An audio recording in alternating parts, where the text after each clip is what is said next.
I got the cash in the bag, stadium packed. Born a rock star in this life, gon' live it up on the attack. Baby, I'm bad. I just wanna get caught up in this life. I'm crazy, I'm mad. Doing no cap. Only God wants you, better go live it up. Cash in the bag, stadium packed. Baby, I'm bad. Baby, I'm bad. I just wanna stay bad, Yo, stay bad, shit, mama, so they treat me like an what's good? outcast. I ain't gonna take that, stay back, I'll be swinging How's hard everyone till doing? they- Hey, welcome back to the show. We're keeping it real. Goes right. Welcome back to Real Take Sports Talk live here on YouTube. We hope you're all having a great day. I know I am. And we're joined, as always, sometimes I should say, by good old Andrew Owenstein. Andrew, how you doing, my man? How you doing? I'm doing incredible. How are you? And I'm chilling. Big shout out to big shout out. Oh my God, I'm already messing up though. No, big shout out to NFX for that new intro. We're still working out the kinks on that, but I'm sure we'll get that sorted. But if you guys want to help us get that sorted, there's one easy thing y'all can do. Y'all can hit that like button, subscribe, and hit that notification bell so you get notified whenever a new video is released. Andrew, we got a lot to talk about. We got so much to talk about. Yes, I know, Cincy. We're not starting with final takes. Don't worry. We got time to fix all this stuff. Welcome to everyone who's watching live, including yourself, Cincy. Welcome to everyone who's listening on Spotify and Apple Podcast. We got so much to talk about. We got Cincy, Big On, VB, Senior in the chat. So many people joining us. We're going to be talking about March Madness. We're also going to be talking about the road to the NFL season, which, first stop, free agency. New NFL season is underway. Free agency kicked off in a huge way. We'll talk about the big moves there. We're also going to be talking about some news concerning the GOAT, Tom Brady, who just decided we're coming out of retirement. That's just something he's doing now, so he's doing that. We'll talk about it. And, of course, March Madness. But before we get to any of that, again, hit that like button, subscribe, hit that notification bell so you get notified whenever a new video is released. Chat is blowing up. Andrew, before we get into everything that we're going to talk about and get to some of the questions from the wonderful people in the chat, do you have anything you want to talk about to start us off? Anything in sports you've been thinking about? Nah, free agency, dude.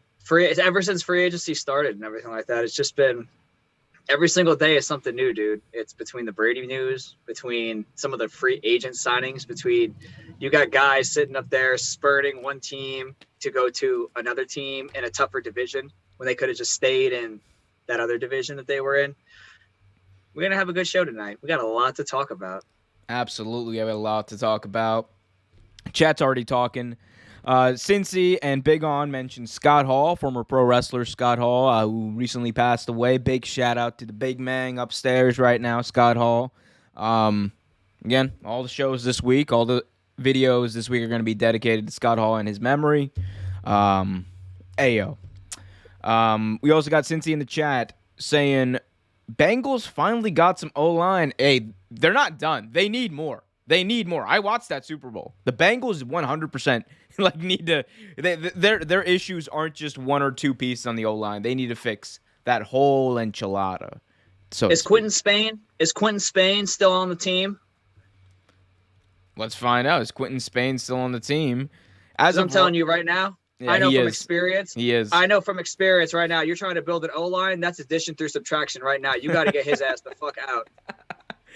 Why is that addition to subtraction? What did he do to the Titans? He talked a lot of shit for a dude who didn't do much for us. We got better.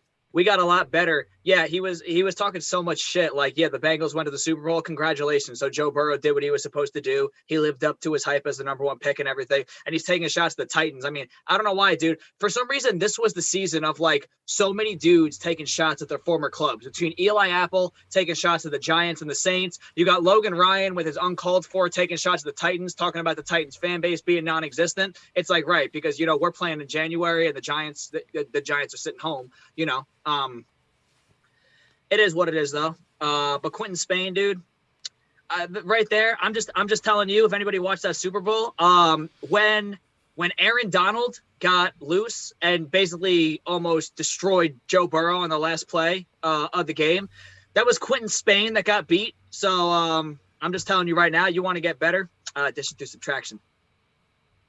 You heard it here first. That was Andrew's hot take to start off the show. Quentin Spain absolutely fucking sucks. Guys, we're going to get going. We're going to get started with our first official topic of the day. Andrew, it's March Madness. March Madness is kicking off again, finally. And I think this is kind of going to be like the first real normal March Madness in a long time. We're finally getting full capacity seating. We're finally getting fans back in the stands. And look, it's shaping up to be a really fun tourney this time around. I know you got your... Look, you're the expert when it comes to college basketball. You're the real take expert when it comes to college basketball. I wouldn't say Compared to me and Johnny, you're 100% the real take expert in college basketball. But no, in all seriousness. So... putting your expertise hat on and taking your Gonzaga hat off for just a minute, I want you to tell me, what are some key things to look out for in this tournament as we begin it in, I believe, just a few days? And who are some teams that you might want to be on the lookout for as far as a Cinderella story? So the first team that I'm thinking of is the team that went on to win the ACC. They beat Duke. They beat Carolina. They won in a buzzer beater against I forgot who it was. I think it might have been Clemson. They won in a buzzer beater against Clemson and then just completely went on to roll. Beat Notre Dame, beat Carolina, and then beat Duke pretty handily and everything like that. It's Virginia Tech, dude. Virginia Tech is a team. They're rolling right now. Mike Young, he's a really good coach and everything like that. It's taken him a few years.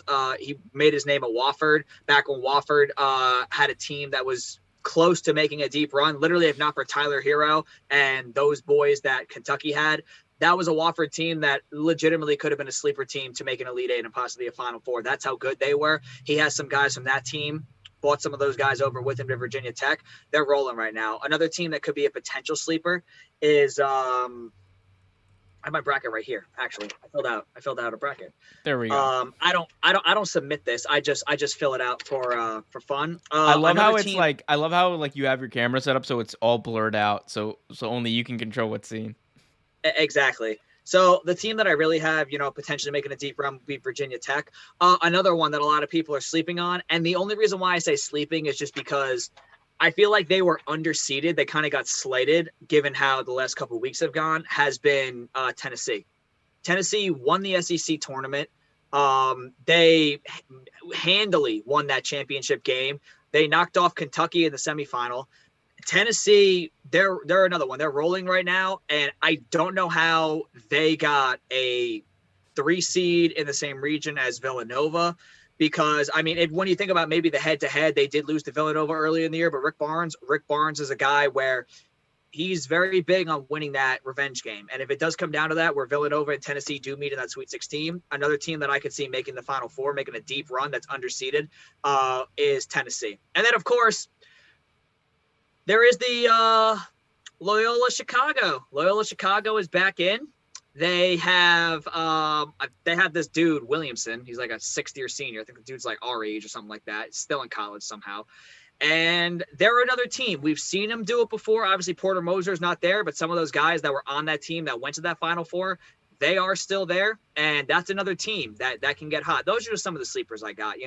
Potential first-round upsets. You could see maybe Vermont over Arkansas just because Arkansas does not shoot the ball well. And Vermont plays very good perimeter defense. You got teams like that. That's one. Another one that I could see is once again, I'm taking my Gonzaga bias out of this and my WCC bias out of this. San Francisco over Murray State. Murray State's had a great year. Murray State shoots the ball very well. San Francisco is like playing the University of Virginia. They will slow it down. They got some dudes on San Francisco. They've won some pretty big, high-profile games. Obviously, they did lose some WCC games, lost to St. Mary's, lost to Gonzaga. St. Mary's another one, dude. St. Mary's, I was talking to somebody today who was telling me she has St. Mary's going to the Elite Eight. She actually has St. Mary's beating UCLA and potentially going to the Elite Eight this year. So those are just a few teams that I could see potentially making deep runs. Rutgers is another one. Rutgers is a scrappy team.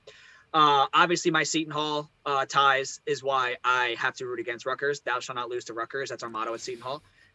Literally, we got flags and everything. And Rutgers is another one that could potentially. They're going to play Notre Dame. Notre Dame, I think, was a very overrated team. Still don't know how Notre Dame got in. They finished second in the ACC. Still don't know how the fuck that happened. And they got bounced early in the ACC tournament. They're going to play in the playing game. I think that's a 8, maybe an 8 versus. They may be playing for an 11 seed. I don't know, but that's another one. Rutgers is a potential team that I could see, pulling a first round upset and then potentially maybe getting to a Sweet 16. Scrappy team, veteran team, and everything like that. So it's what I got for you. All I know is Sister Jean better see a damn national title before she leaves us. She's been waiting 102 years, Andrew. 102 years to see a national. Like she look. If anyone deserves it, it's her. That's my bias for Catholic nuns. There you go. But no. In all seriousness, I think Loyola's got a shot this year. But the team that I know and that you love and you care about the most is the Gonzaga Bulldogs. It's the team that you have going all the way. It's the team that you have always had going all the way. The team that you've been dying. Many Gonzaga fans as well have been dying. It's not going to show up. It's not going to show up. You have your background blurred, bro. Just know, in the middle of this thing, in this gray part right here, in the middle of this thing, it says GU. Just know that. Yeah. But Gonzaga is the team that you've been hot on for years now. Is it finally going to be their year? Is this the year where Gonzaga finally breaks through, gets over that curse, the alleged curse that they have, and finally not finishes second place to, but actually wins the national championship? I think it is. And this is the reason why. When you look at both of the teams that went to the national championship game, the team in 2017, the team was deep. That team they were able to play a faster pace. That team was very good at protecting the rim. Now, they might not have been I'm not going to say they didn't have scorers, they didn't have shooting. Nigel Williams-Goss that year was one of the best all-around guards in the country. They did have Josh Perkins coming off of his redshirt year. He came back. They had nice pieces in between. Silas Melson. They had the mountain man in Shimmick Karnowski. The thing that separated that team from the team last year was last year's team played at a prolific pace. They literally could score 100 points every single game. I think they averaged the most points during the season, but they lacked the rim protection. The difference with this team is if you were to take the one thing that 2017 team did, and you were to take the one thing that this team, the team that lost last year, was the 2017 team had rim protection. It literally, if you go back and watch those highlights, I remember I watched every single minute of every single game. It literally seemed like that team blocked every shot. I'm serious, dude. It literally seemed like that team blocked every shot that went up. They have the rim protection with the unicorn, Chet Holmgren, who can also step out and can shoot it. They can stretch the floor and everything. That team in 2017, yes, they had shooters, but they couldn't stretch it the way this team could. And vice versa. The team last year, they were able to stretch it, but didn't have the interior presence and the rim protection. Yes, they did have Drew Timme who could play down low. What the guys like Chet Holmgren allowed them to do, as well as some of the other guys that came back. They still have Timme who can play down low. They still have, Julian Strother has huge. Andrew Nemhard. I don't know how Andrew Nemhard. He should win something. He should win something. That's Andrew Nemhard is the best point guard in the country. I understand, Jaden Ivey might be the first point guard drafted. I get that, all that stuff. Andrew Nemhard has just been invaluable to the best team in all of college basketball. He's their leader. That kid is he should be a lottery pick. I'm predicting he's going to be a lottery pick. And some of these guys have, now they've been there, done that. It's like the Redeem story. It's almost like a Redeem story. I have compared this team almost like I've made the comparisons with Drew Timme to Tyler Hansbrough in the sense that 2008 happened. North Carolina lost in the Final Four to Kansas, who then went on to win the whole thing. Last year, GU's team lost to Baylor in the national championship. Some of those guys came back and everything like that. They were able to stretch the floor. They could score 100 points a game and everything like that. And they were able to, ultimately come back the next year and win the whole thing. I could see that happening with this team just because this team takes what that 2017 team did so well, which was protect the rim and block shots. and what last year's team did, which was play at a prolific pace, stretch the floor, and score on you. That's why I'm saying this is the year. This is the year that GU gets there, and not just gets there, they cut down the nets. You heard it here first. Andrew Owenstein, college basketball expert extraordinaire, picking the Gonzaga Bulldogs to go all the way once again. Eventually, hey man, you do it enough times, eventually you might be right. Although you could ask the same for Sister Jean. She's been waiting 102 years. Hasn't happened for her. My biggest thing is because this is March and everything is crazy and everything like that, dude. I'm just the team that scares me the most, like not scares me, but the team that I'm not willing to take a chance on is, which is funny because Arizona is that one team I'm not willing to take a chance on to go far, just because they've had a great season. First year coach Tommy Lloyd, they did go win the Pac-12 and everything came together at the right time. This is crunch time though, and these Arizona guys, they haven't been there, done that. The coach Tommy Lloyd he's been on that bench for the last 20 years. These guys, outside of Omer Ballo, who was the only player on that GU team last year who transferred from GU and is now at Arizona, a lot of these Arizona guys haven't been there, done that, which is why I'll tell you who some of my upsets are. I mean, I don't see Arizona getting past the Sweet 16. Providence is another one, dude. I can see Providence. If Providence doesn't lose in the first round, which might happen because South Dakota State's a very good team, don't be surprised if they lose in the second round, Providence. Providence is not a good team. I'm sorry. No, sorry, not sorry. They are not a good team. Anything else you want to shout into the ether? That's it. Well, if you guys want to hear Andrew's rants all the time, every week, right here on this YouTube channel, be sure to hit that like button, subscribe, and hit that notification bell so you get notified whenever new video is released. Moving on, or as we move on, we got some nice statements, questions, and people joining us in the chat that we're going to read out. Head on over to youtube.com/Real Take Sports to be part of the conversation. We got Trevor in the chat. Big shout out to Trevor, my co-host on Real Take Wrestle Talk. Trevor's in the chat saying that, he's calling your Gonzaga Bulldog out. It's like Zags can do it, but they have to get out of their own way. They have lost in previous years due to their own mistakes. Yes, but that's why I'm saying that's why this team is built differently. Like a lot of the other teams, like I said, the two teams that made it there they did one thing particularly well. That 2017 team, they had a rim protector. They could protect the rim. Remember, they had Zach Collins, lottery pick. They had the 7'2" mountain man, Shimmick Karnowski. They had dudes, and then they could. Killian Tilly was another one. Guy plays in the Memphis Grizzlies. They had guys that could protect the rim. And like I said, if you go back and you watch that team, literally seems like they blocked every shot.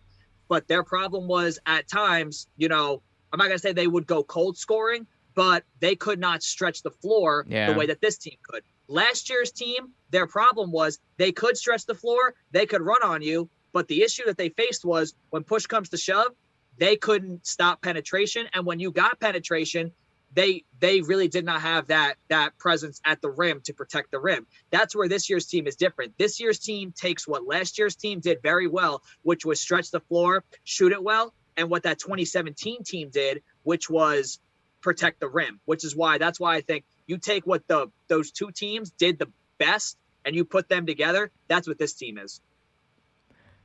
Cincy in the chat says, it's never going to be Gonzaga's year. Kentucky is a good pick.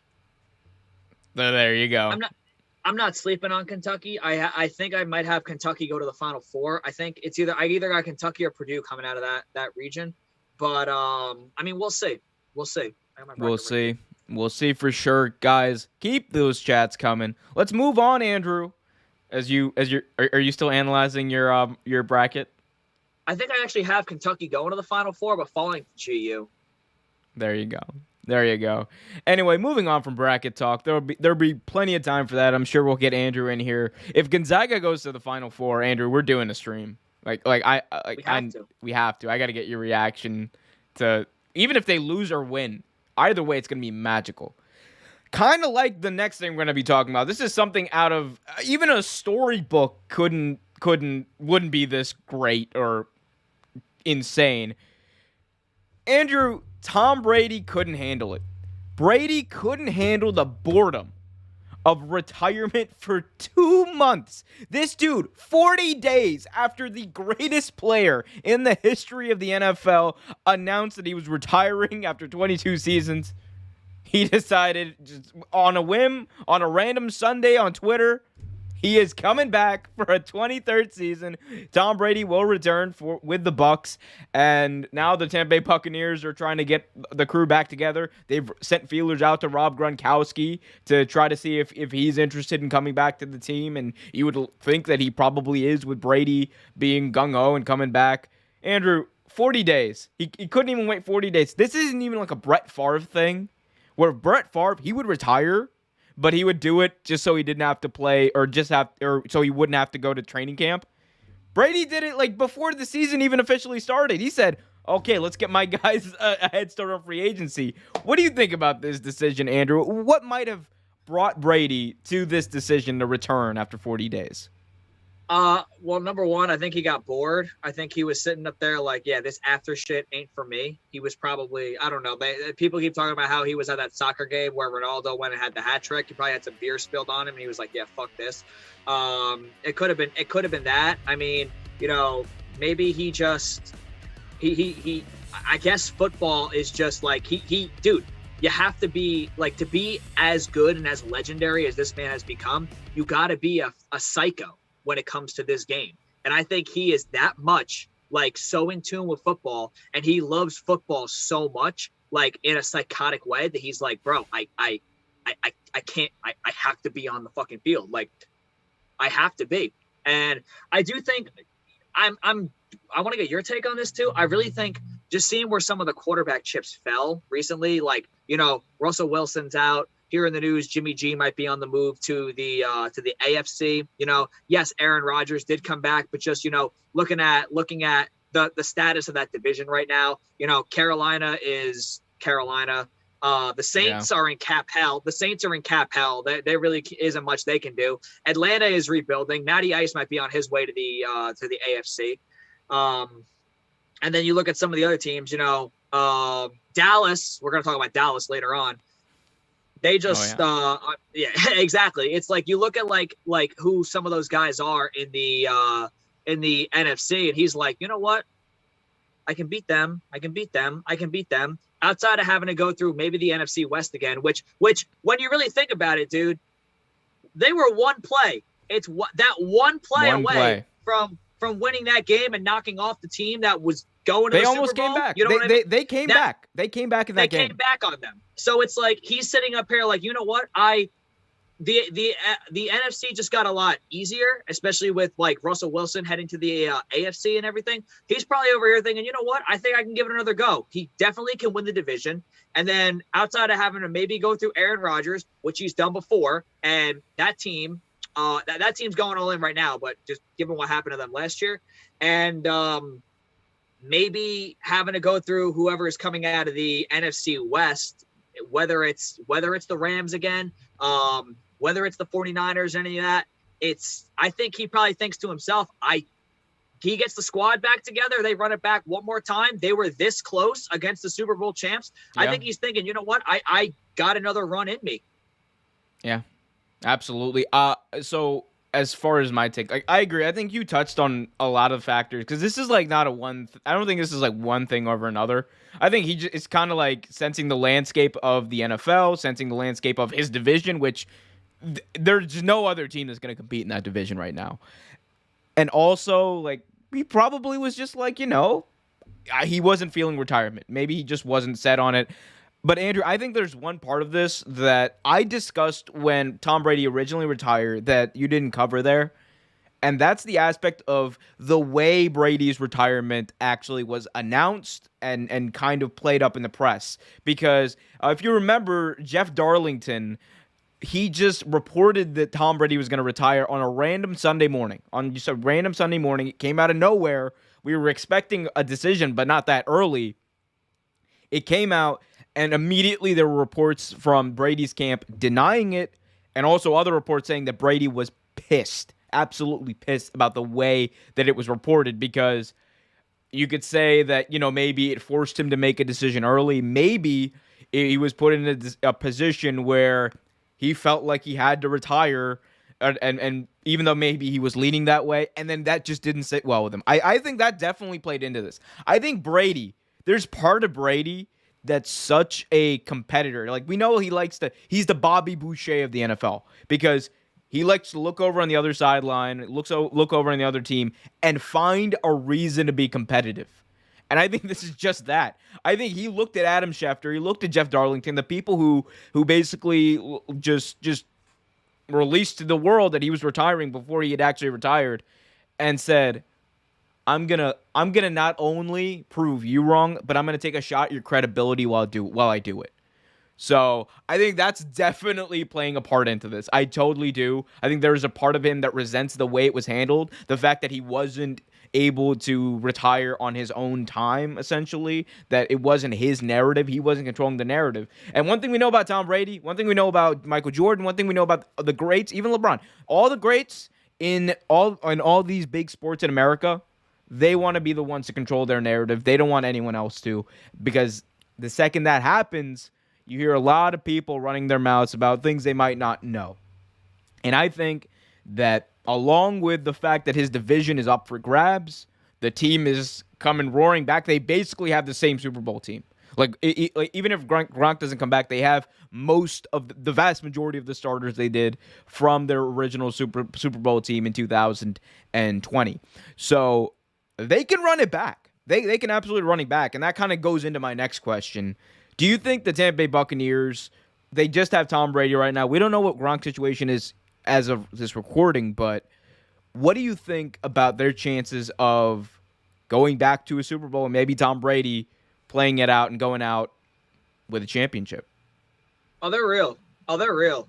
Dude, think about how close they were to beating the team that ended up winning the Super Bowl, dude. They were right there. Like, they were right there. And I just think, given how some of the things went down during the season with the whole Antonio Brown thing and everything like that, and, the Godwin injury, like, that stuff kind of set them back, Godwin's gonna come back. He's gonna be healthy. They're still gonna have Mike Evans and everything like that. They made it a point to, they kept Jensen. They want to keep that O-line intact and everything like that. They still have like that run game. The defense is the defense and everything. So I really think that they're over here thinking, listen, you know what?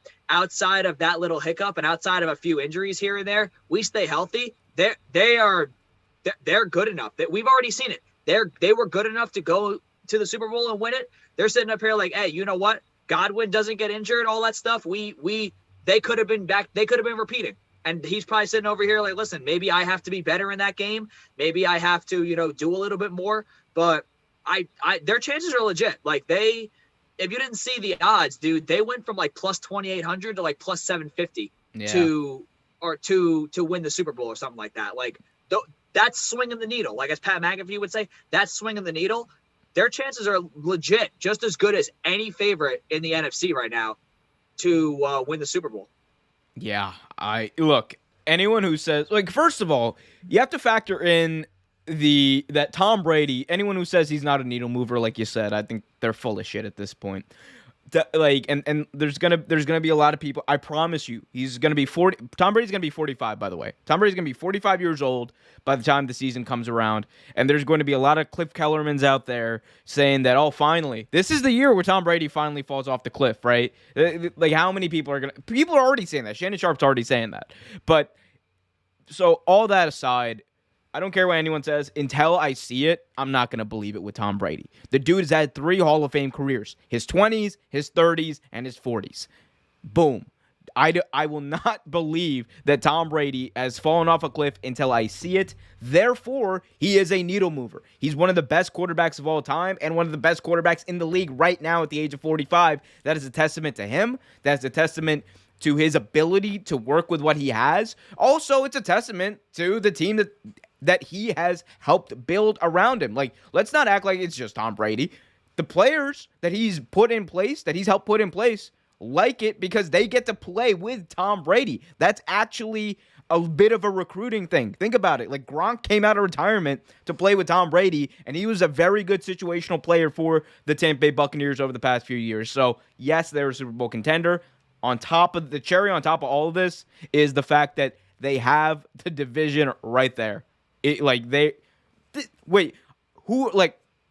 There's not really anyone's going to compete with them. Carolina Panthers, this might be Matt Rule's, I almost said Ja Rule. This might be Matt Rule's final season in Carolina, because I don't really see the improvement as of right now for the Carolina Panthers. The Atlanta Falcons with Artie Smith, and who knows what's going on with Matt Ryan. There's talk they might be trying to get Deshaun Watson. Who knows what's going to happen with them. Let me finish. I'm almost done. And then you have the New Orleans Saints, who just cannot find a quarterback or find an answer at quarterback since Drew Brees retired. It was Jameis Winston. He gets injured. It's Trevor Siemian. He gets injured. Taysom Hill. He gets injured. Was it Ian Book? No, it wasn't. It's just been a train wreck over there. And odds are they're probably not going to get the guy that they want. So it's wide open for him. It's wide open for the Bucs. It's going to give him likely an easy, 6 wins a year, which even in a 17-game season is nice. So I think it's the Bucs. It's the Bucs division. It might be the Bucs conference with Aaron Rodgers and company taking a step back. It really might be his conference. I mean, he might have won and looked at his schedule too, and he might have sat there and said, "Hey, you know what? I'm playing the NFC North this year." Like he very easily. I mean, I'm trying to think about the schedule, dude. He might have looked at the schedule and been like, "Hey, I got my own division, which is the Saints are in cap hell. I don't know what the hell is going on in Carolina. They're going to try to move off of Matt Ryan, which he has one less weapon as a result of Calvin Ridley. There is that. And then, hey man, listen, if they have I don't think they have. Do they have the NFC? Did they play the NFC East last year? They might have. Because I do remember Dallas playing Tampa Bay. So next year the Tampa Bay Buccaneers are playing the NFC West, and they're playing the AFC. The next year they're playing the AFC North as well. So they got some tough games. They definitely have some tough games in there, but again, you're looking at some of these teams. Right? What's Arizona going to be next year? What's Arizona going to be after a deflating loss? Kyler Murray's obviously upset. He wants out. Yeah, exactly. Yeah, outside the Dallas Cowboys are like, look, every year, whenever the year after they make the playoffs, they never make the playoffs. Something bad happens. So that's likely going to happen. Steelers are starting over with Mitch Trubisky. You have the Browns, who are thinking about getting rid of Baker Mayfield. They don't even know what they're doing over there. They got rid of Jarvis Landry because they thought Amari Cooper was somehow a better answer, even though Jarvis Landry was probably a better fit for that team. Again, I don't know. But look, needless to say, a lot of these teams, I would still take the Bucs over with, especially if they have Tom Brady as a quarterback. They got their division. They got to play fucking Seattle. We don't know. I mean, Seattle is basically rebuilding. I mean, I wouldn't be surprised if you hear Pete Carroll just announce his retirement within the next couple of weeks. At this point, he's not going to want to stick around for that. He's up there in age anyway. He's not going to want to sit there and have to go through that rebuild. I mean, outside of the LA Rams, think about it. If Jimmy G gets traded, dude, which a lot of people are saying it's very likely Jimmy G to the Colts. I still think Mike Glennon would be the right fit. But if Jimmy G is with the Colts and everything like that, I mean, Trey Lance, he's probably sitting up there like, hey, he's unproven. And there's just that having to go up against Tom Brady. Well, you know what? I like this because it gives Brady to go out the right way. Tennessee, we ended the Brady tenure in New England, and now we got our chance when we meet them in the Super Bowl. When the Titans play the Bucs in the Super Bowl, we got our chance to send him out the right way. The way we sent him out in New England. You guys would have to find a way to deal with playoff Tannehill. I don't know. I don't know how you're going to get past those demons. Those are some big demons to fight. Playoff Tannehill. I saw that on Twitter. It was like, may God bless the Titans. And then one dude has to chime in and go, Satan said. Okay, I wish I had that damn. Okay, I'm probably gonna clip this and put it in post. So boom, there it's gonna be there. That meme you sent, Andrew. that meme you sent, or no, it wasn't a meme. It was a post of Caleb Farley's Snapchat, right? It was his story on Snap. And what was going on in this? Explain to the people what was going on in this. He's in the locker room, takes a picture from the locker room, and he's talking about God. He's talking about how this is the first step towards the Titans making their Super Bowl run and everything like that. And all glory to God. And then I look at one of the comments, and this motherfucker goes, and then Satan said, "Let there be playoff Tannehill." And I was laughing and crying at the same time. Like, oh my. Oh. What I was so confused about was Caleb Farley just posted a random like the caption. Okay, I get it, right? But Caleb Farley just posted a random picture of a Empty basketball locker hoop, of empty locker room with a basketball hoop in it. I'm like, what the hell? What? Like, and then I remember you said it's symbolism. I'm like, for what? I don't know. Maybe I think it's symbolic of how his rehab is going. That he's getting his legs back under him, and that he'll be able to dunk. He'll be able to dunk soon. Exactly, because his problem has been the knees, the ACL. And I think it's symbolism that he's got the legs are coming back. He's gonna get his legs back under him, and pretty soon we're gonna get that Caleb Farley, that 6'2", that runs as fast as Tyreek Hill. We're gonna be getting that generational talent back. Well, if only he could cover Tyreek Hill, you guys would have one less problem. Anyway, never had a chance. He never had a chance. He only moving played on. one game, and he got injured. Yeah. Story of your life, dude. Like, you guys can't. You guys should just not draft in the first round. Like the Titans should be banned from draft. They should ban themselves from drafting in the first round. It just has not worked out for you in recent years. We're great at second rounders, though. Every second rounder we get ends up being a Pro Bowler since 2015. Every single one of them. Every first rounder you get never plays. It's crazy, dude. I don't get it. With the exception of Jeffrey Simmons. Who was that kid you guys drafted that ended up in jail like just like a month after he got drafted or something? Isaiah Wilson. That kid. Isaiah Wilson. He. What was that for again? He was injured. He didn't take football serious. He was trying to be a rapper after football ended and everything. After he got cut from, I think he got cut from he got cut from us, and the Dolphins picked him up. Then he went to the Giants, and that failed. And I forgot what he went to. He did something. He went to the Giants. He went to the Giants, and then he got arrested for like a DUI. And he had weed in his car, and he was okay. So and he was what is it? Attempt to elude an officer. Oh well, oof. I mean, look, we are great at second rounders, though. Christian Fulton, according to Pro Football Focus, was a top 10 corner. We're great at second rounders. We got AJ Brown. I'm so sorry. I just saw what you guys traded him away for. He was a first-round pick. He was the 29th overall pick in the 2020 draft. Mm-hmm. And the Tennessee Titans, just not even a year later, just like 9 months later, like literally the day the NFL offseason started, sent Wilson and a 7th-round draft pick to the Miami Dolphins in exchange for a 7th-round draft pick. Yep. Tragic. What year? Do you know what year? Do you remember what year? I'm trying to remember what year. That might have been this year, or it might have been. It was one of those 7th picks. So you guys sent Wilson and a 2022 7th-round draft pick, so this year's draft pick, to the Miami Dolphins in exchange for a 2021 7th-round draft pick. But again, we're talking semantics here. It was just 7th-round draft picks.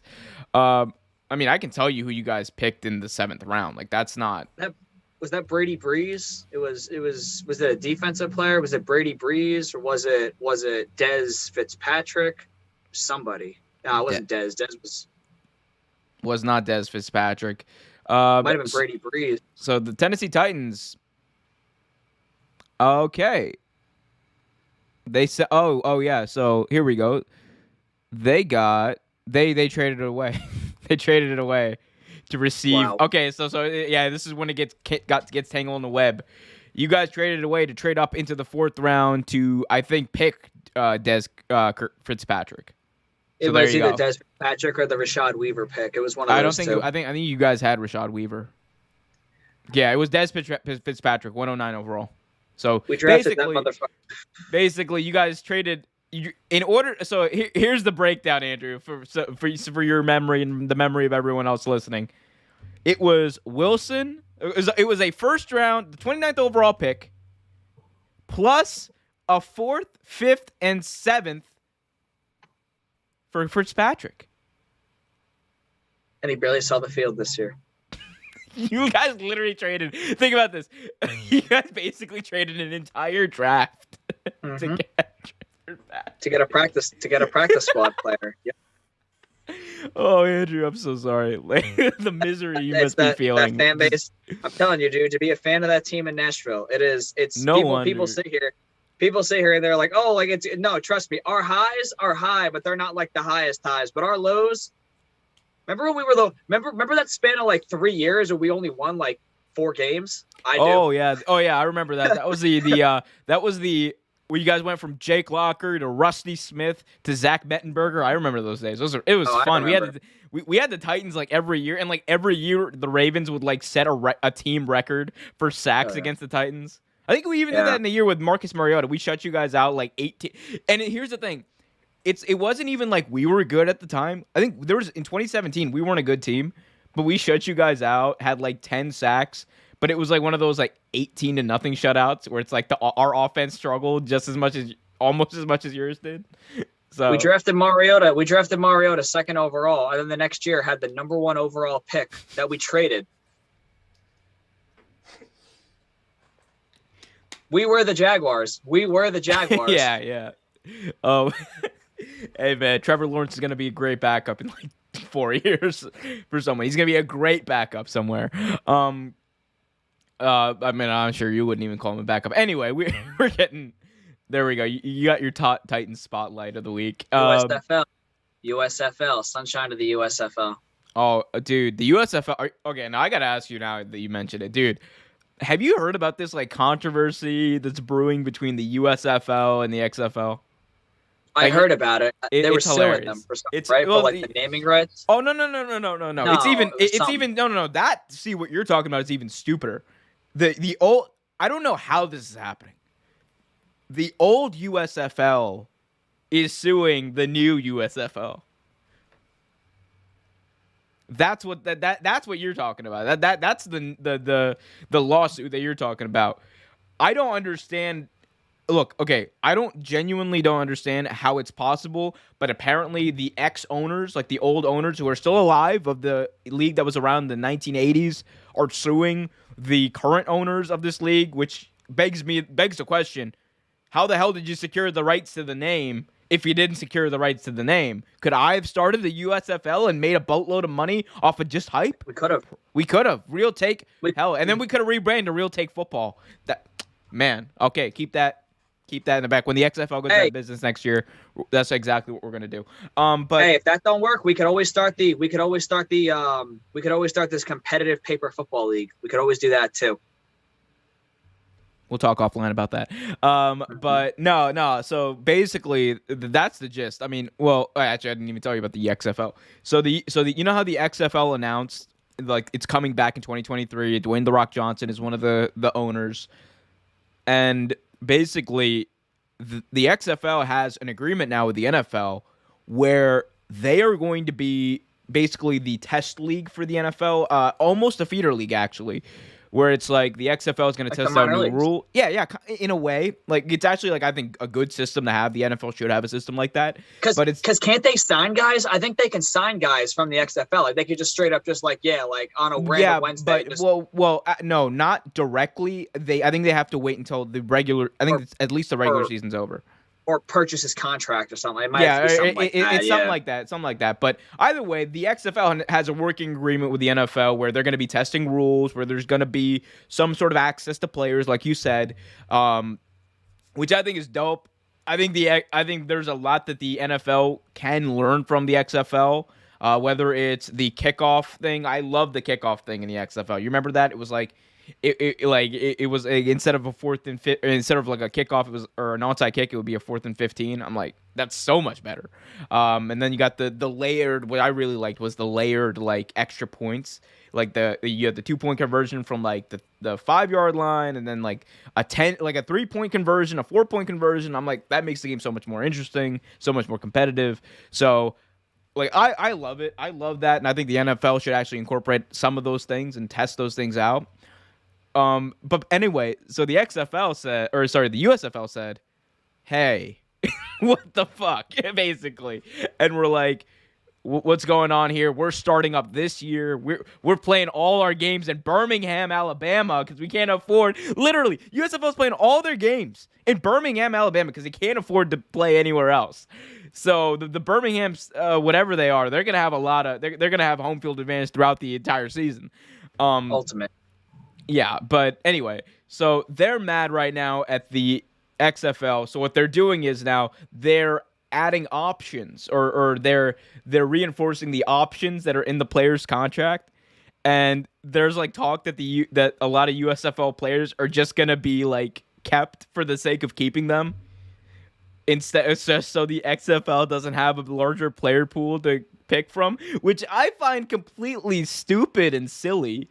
Because I'm like, dog, there's players coming out every year from college.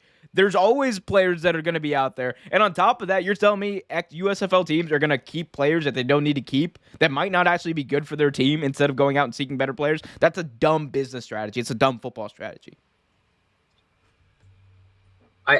Yeah, I agree. All I know is just one thing that you said. With the kickoff, the greatest thing they ever did in the XFL. God, the old XFL. The OG XFL, which was, we're going to put the ball 20 yards away, and you both are going to basically die for that loose ball. I think that was the best.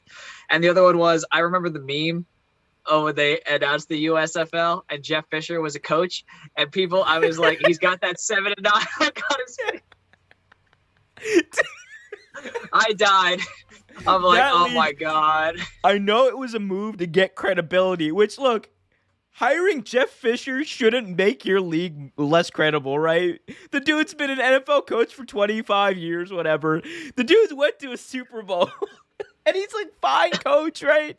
But he's Jeff Fisher, so it's like immediately when they hired him, the entire league just became a joke.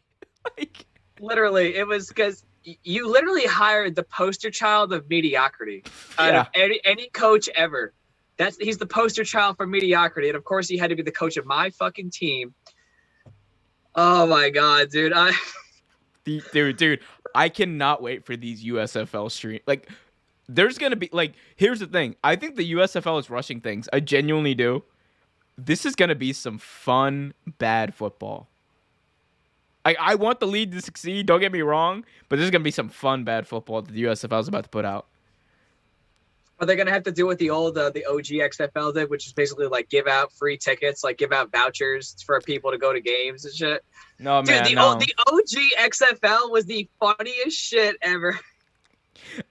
Okay, dude, one of these days we got to do a stream of that, because I remember, dude, we watched like on a random entire game, a random Saturday night. Instead of going out, we decided to sit back and watch the entire inaugural game of the XFL in 2001, and we were just enamored by look, Vince McMahon said that he's gonna bring fun back. He's going to make it violent and extreme. He was right. I'm not condoning it, but he was right. He accomplished exactly what he set out for. Hey. His goal was not to make a profitable league. It was just to basically make them gladiators and hit each other in the head and give them CTE. I will tell you what. They did ratings. Those were ratings. Yeah. And I guarantee you they were definitely telling people, like the quarterbacks, they were definitely telling them hey man, listen, we're going to allow late hits. We're going to allow all this shit. It's listen, we need ratings. So if he rolls over on your ankle and shit after he sacks you, we need ratings. We're not going to throw the flag. We got to let it run. If you catch the ball and run out of bounds, and after you run out of bounds, a dude comes over and levels you, we need ratings.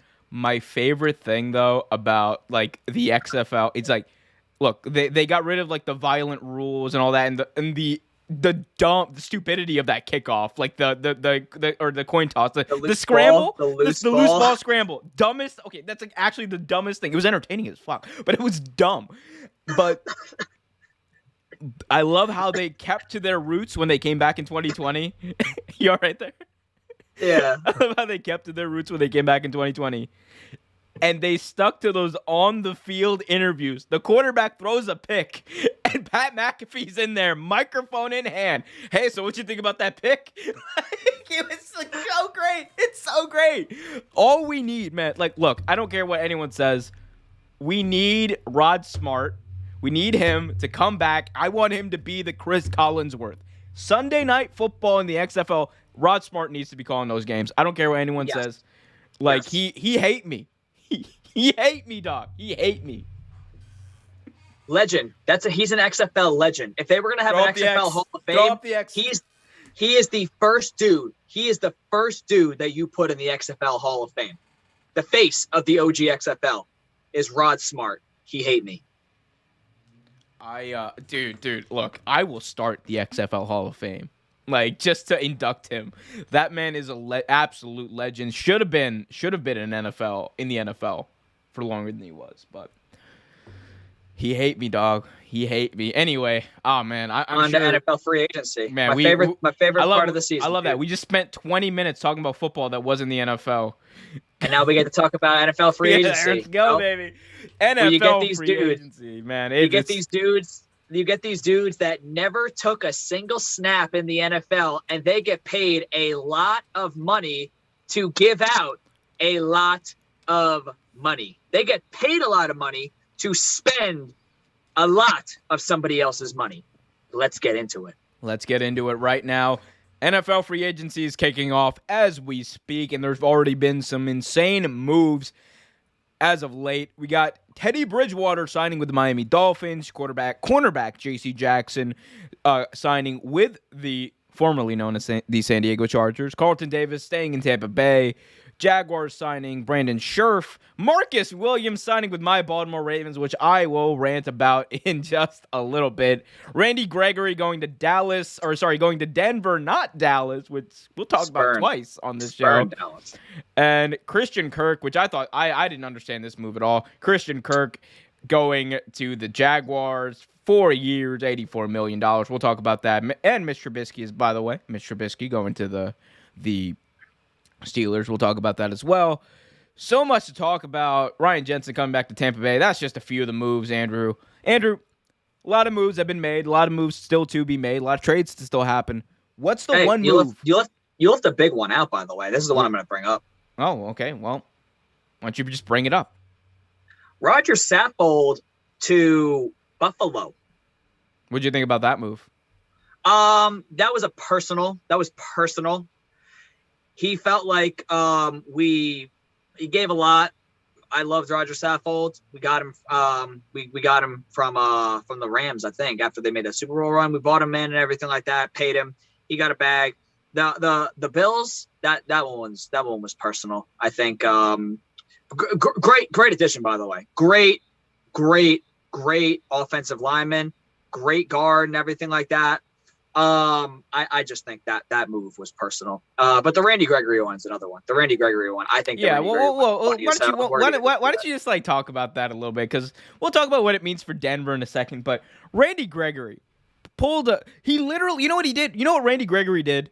Randy Gregory pulled DeAndre Jordan on the Dallas Cowboys. Because didn't DeAndre Jordan do this didn't he do it to the Dallas Mavericks where he agreed? He agreed to a contract. Mark Cuban was happy as hell. Jerry Jones probably sitting at home. Oh, we just got a winner. Oh, man, Randy Gregory, he's like a son to me. Because everyone's a son to Jerry Jones. But Randy Gregory, he's agreed in principle to a contract to stay in Dallas. And then the last minute, he gets a better deal. And he's like, hey, I'm going to Denver, baby. I'm following Russ. He spurned the Dallas Cowboys a la DeAndre Jordan. What do you think about this, Andrew? I think it was funny as hell because he basically told that team, Dak, Zeke, that secondary, Trevon Diggs. I would say Coop, but Coop's gone. He basically just told that whole team, just put up a big middle finger to them and just said, you know what? I'm going to decline the contract from you in the weaker division, which Dallas is Dallas. 100% the weaker division.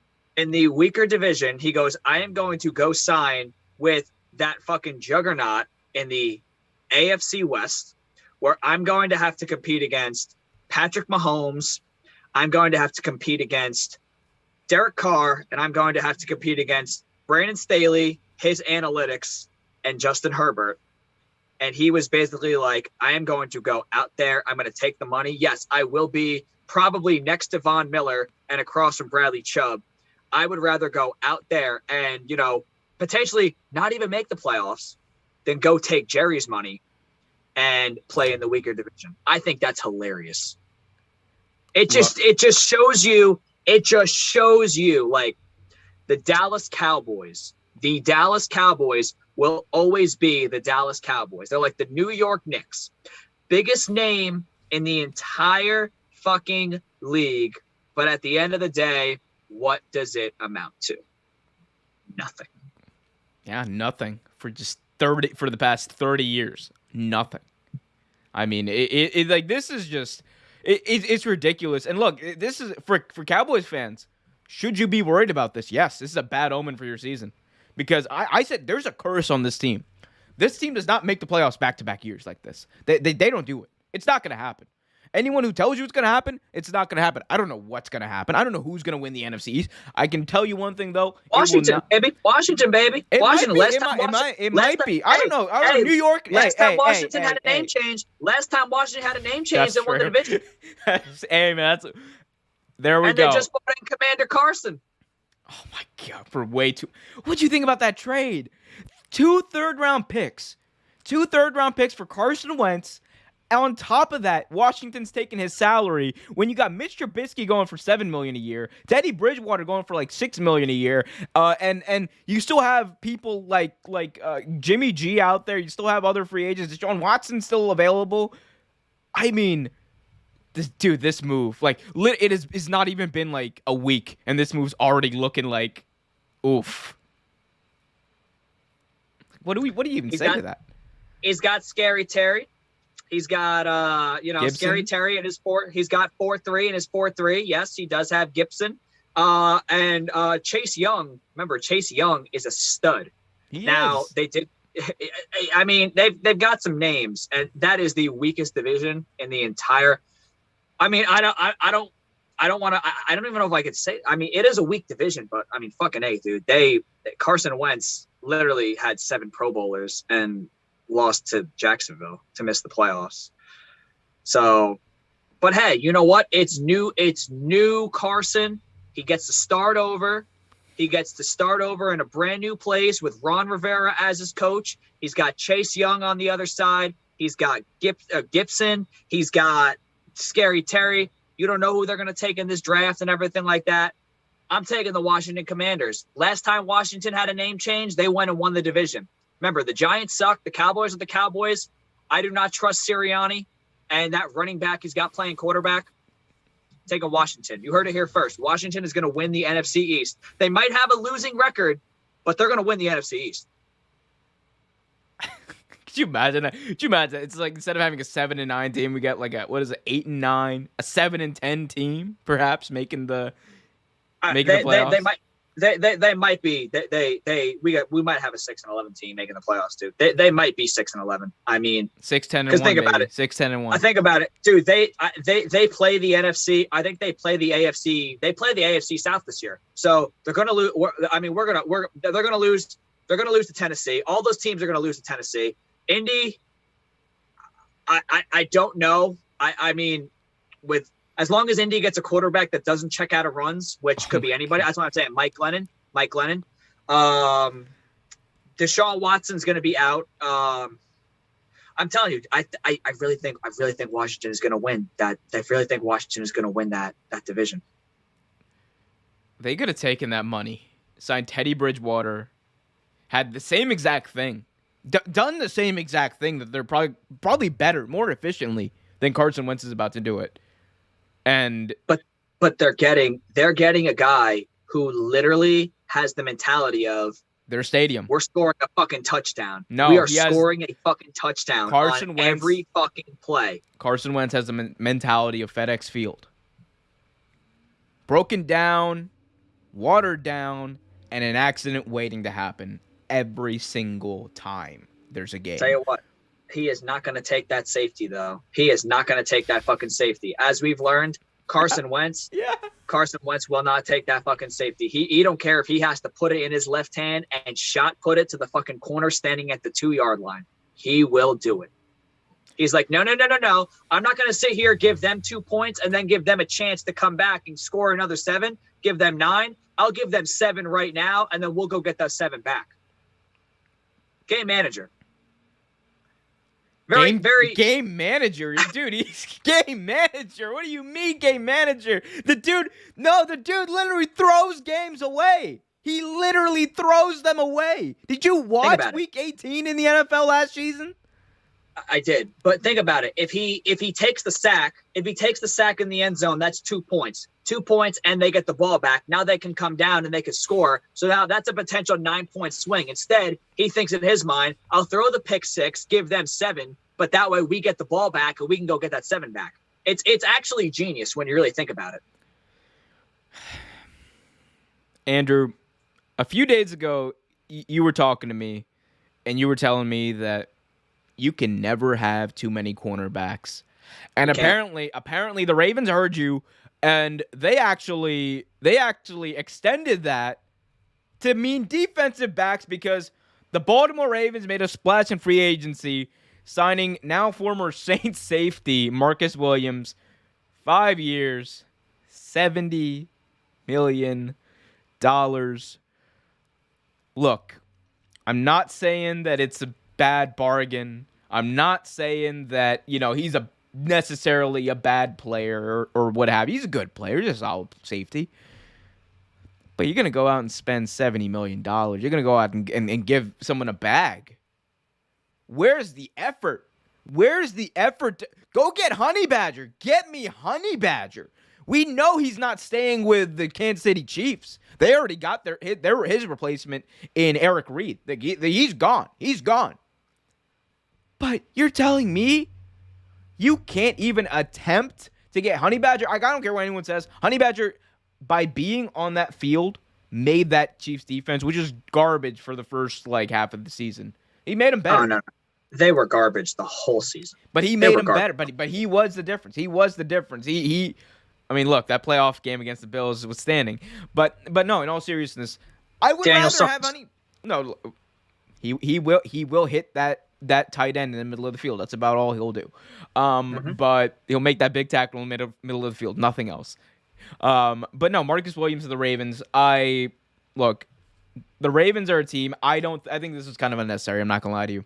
Big money safeties in free agency recently have not worked out for the Baltimore Ravens as well as they honestly would want to. Tony Jefferson fizzled out a little bit. Earl Thomas, Super Mario Bros. I don't even know what to say. He's fizzled out, obviously. So I'm kind of hesitant to do that unless it's a really, really good proven guy like Tyrann Mathieu. Because if that's not going to happen, I would have much rather kept Deshaun Elliott. I would have much rather had them maybe take someone in the draft. You're the Baltimore Ravens. You can't draft anyone. But going out and getting Marcus Williams. And look, do I still hold something against him? Not even personally, because I wasn't invested in that game, really. But there's always going to be that thing. It's kind of like the Raheem Moore effect with Marcus Williams, except worse. I think Marcus Williams' blunder was actually worse than the Raheem Moore blunder. Because, man, Diggs' sideline touchdown, the Minneapolis Miracle, that man will forever be memed for that. And I'm telling you, dude, it will take one blown coverage from that man this season. I'm losing it. $70 million, Andrew. $70 million. You could have went and got Damon Arnett, and you could have traded for Eli Apple. All right, now. Could have gotten Damon Arnett. Could have signed Henry Ruggs to a futures contract. And got Eli Apple. Oh, no. I don't want Eli Apple. Yeah. So he can just talk shit for, in 2 years when he's released. You're damn right. Yeah, Eli Apple. Look, I'm not saying he wasn't. Look, he made some plays. But come on. No, he didn't. I love it. I love the automatic denial of Eli Apple. No, he didn't. No, he didn't. Dude, why do you think the Giants got rid of him? He couldn't cover nobody. Why do you think the Saints got rid of him? Couldn't cover nobody. Why do you think the Bengals lost? Because he couldn't cover nobody. That's fair. That's actually fair. One thing the Bengals did do that I liked was keeping B.J. Hill. I think that was a really good move on their part. He's a really good player for them. Braxton Berrios, by the way, big shout out to Braxton Berrios for getting. He didn't get a bag, but he got a pretty sizable bag for a player of his stature. Braxton Stay with Berrios, the Jets, right? yeah, stay with the Jets 2 years, $12 million. Hey, man, that's $12 million. Take that, Braxton. Take that to the bank, Braxton Berrios. I mean, also, by the way, Braxton Berrios, I want to say this, has some of his best games with Joe Flacco, Jersey Joe, playing quarterback for the New York Jets. Yo, Jets should bring Joe Flacco back. Like, you might as well. Like, what's the worst that could happen? Zach Wilson gets injured or he sucks, and you just start Joe Flacco. I think they should go bring the Sky Cam, but he can't play everywhere. I am a big fan of the Sky Cam, dude. Who's Sky Cam? Sky Cam, Mike Glennon. Sky Cam Glennon. Oh my God, dude, you're still on this? You're still on Mike Glennon? Oh yeah. I want Mike Glennon in Indy. I think Mike Glennon would be a great Steeler. I think Mike Glennon would be a great New York Jet. He was a great Giant. Skycam will get you. Skycam sees all. This man, I just utterly I can't believe it. I just can't believe it, man. This is something though. Look, we gotta move on. We gotta move on because, man, it's just one of those days. We gotta move on. Andrew, this is something to talk about. You're damn right. This is something to talk about because Gardner Minshew. No, all these quarterbacks. We're talking about all these quarterbacks, right? We're talking about all these quarterbacks. We're talking about Jimmy G. We're talking about Teddy Bridgewater's getting mentioned. We're talking about all these quarterbacks. Carson Wentz, the Kirk Cousins getting a third fully guaranteed contract, which is just atrocious. And no one is mentioning the name of the most underrated player in professional football right now, period. Say his name with me. Gardner Flint Minshew the second. Look at this man. The Minshew mania has been running wild for 3 years in the NFL. 41 touchdowns, 12 interceptions, 8-14 record. That 1 year on the Jags was pretty bad for that whole team, but he was actually pretty solid. Nearly 6,000 yards passing in his career. They did beat the Colts. They did beat the Colts. They did beat the Colts. Won. Look, I understand there's questions about, is his arm strong? I understand there's questions about, is he maybe does he have the mobility? Well, we're not asking those same questions about Teddy Bridgewater. We're not asking those same questions about a guy like Jimmy G. We know he doesn't have the strongest arm. We're not asking the same questions about Mitch Trubisky. And this guy comes in, should have won Rookie of the Year his first year. I stand by that. I will till the day I die. Should have won it over Kyler Murray. And then goes on to put up 41 touchdowns, 12 interceptions in his first 22 starts in the NFL. That's not chump change. That's not garbage time. Everyone wants to say garbage time. The Jags were actually competitive. He was one of the only reasons they were actually in some of those games. Andrew, you can attest. You're a Titans fan. You can attest to that. I mean, they used to piss me off. They used to give me fucking anxiety watching those games. It's absolutely. Now, we didn't play defense before 2021, but still. It's absolutely insane, bro. It is 100% insane. Gardner Minshew should be mentioned. He should be mentioned. The fact that he's not mentioned is insane to me. He should be mentioned when you were talking about big free agent, landing spots, big free agent, targets for quarterbacks. Because the dude, all he does is be productive. All he does is show that he can play, prove that he can play, prove that he can be a leader of men. All the players he plays with, they love him. They love him because the dude is a hype machine. He's exactly what you want in a young leader. I could go on and on, obviously, but Andrew, look, there's a bunch of places, right? There's a bunch of places that he could possibly land. There's a bunch of places still looking for a quarterback. What's a place that should honestly take a shot at Gardner Minshew if they strike out on someone else? I think the Colts. Definitely. You always think the Colts. I just a legitimate one that I'm actually thinking about. Like this recently just like came to me when it came to Minshew was he went to Washington State, dude. Seattle. I'm thinking Seattle needs a quarterback. Minshew can at least weather the storm for them. Minshew could win them some games. I think, obviously, the Rams run that division, but Minshew, get him back in the Pacific Northwest. That's a team. I mean, these quarterbacks are dropping like flies. Like they're all picking places and everything like that. Maybe New Orleans, if they can ever get out of cap hell, they could potentially make a move, go get Minshew. I mean, honestly, dude, any place that needs a quarterback, I think Minshew could be a viable option, not just as like maybe a backup where he probably would, but there's these quarterbacks coming out in the draft, for example, right? Because this is a very weak draft. It's a very weak draft we have this year. Name me a quarterback, a projected first round pick. Well, of those top 5 that we named, name me a quarterback that you think coming out this year that you think you would start over Gardner Minshew, because these guys that are coming out this year, guys that are coming out this year, the Malik Willises, the Kenny Pickett's, the Sam Howells, the Matt Corrals, all those guys, even the Desmond Ritters and everything. Some of those guys are 3 of them could be first rounders. A first rounder means he's probably going to come in, sit his first year, maybe play here and there, and potentially. Would you take any of those guys over Minshew? I wouldn't. That's why I think a team that may be picking high, whether it's the Giants, whether it's Seattle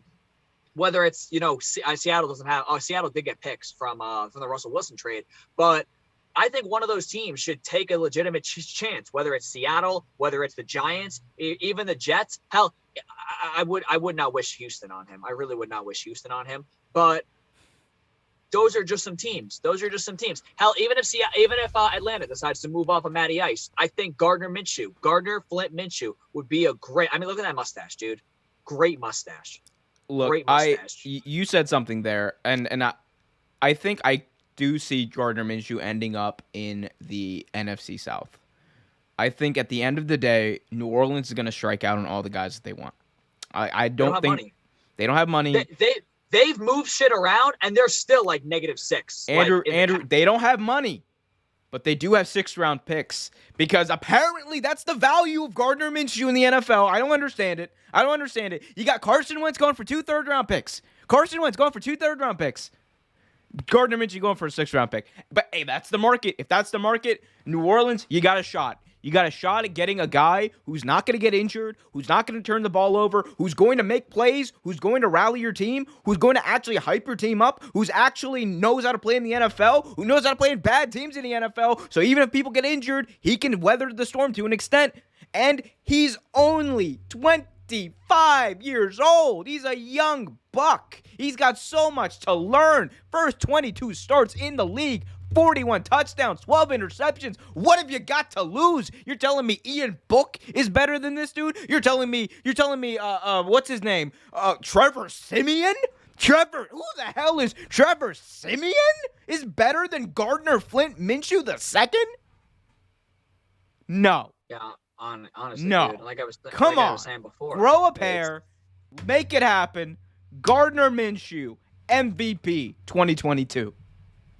I mean, but like on the real, dude, like I was really just going back to that point I made. Like, even though this is not like a strong quarterback class and everything like that, like he's obviously, you're not going to trade a first rounder. But I mean, if you're going to take a guy like, dude, Kenny Pickett's projected to be the first kid taken off the board. He's like 23, 24. He's not that much younger than this guy who has like a lot of NFL experience, who, yes, he has done a lot of losing, most of that in Clowntown, Jacksonville. But at the same time, he's been there, he's done that, he's battle tested and everything like that. Look at the stats, dude. 41 touchdowns to like 12 interceptions or something like that. Like that's not a stat line that a guy on a bad team. Anyone want to say, what has he done lately? Last year, he had 2 starts last year. He went 1-1 in those starts, 4 touchdowns, 1 pick.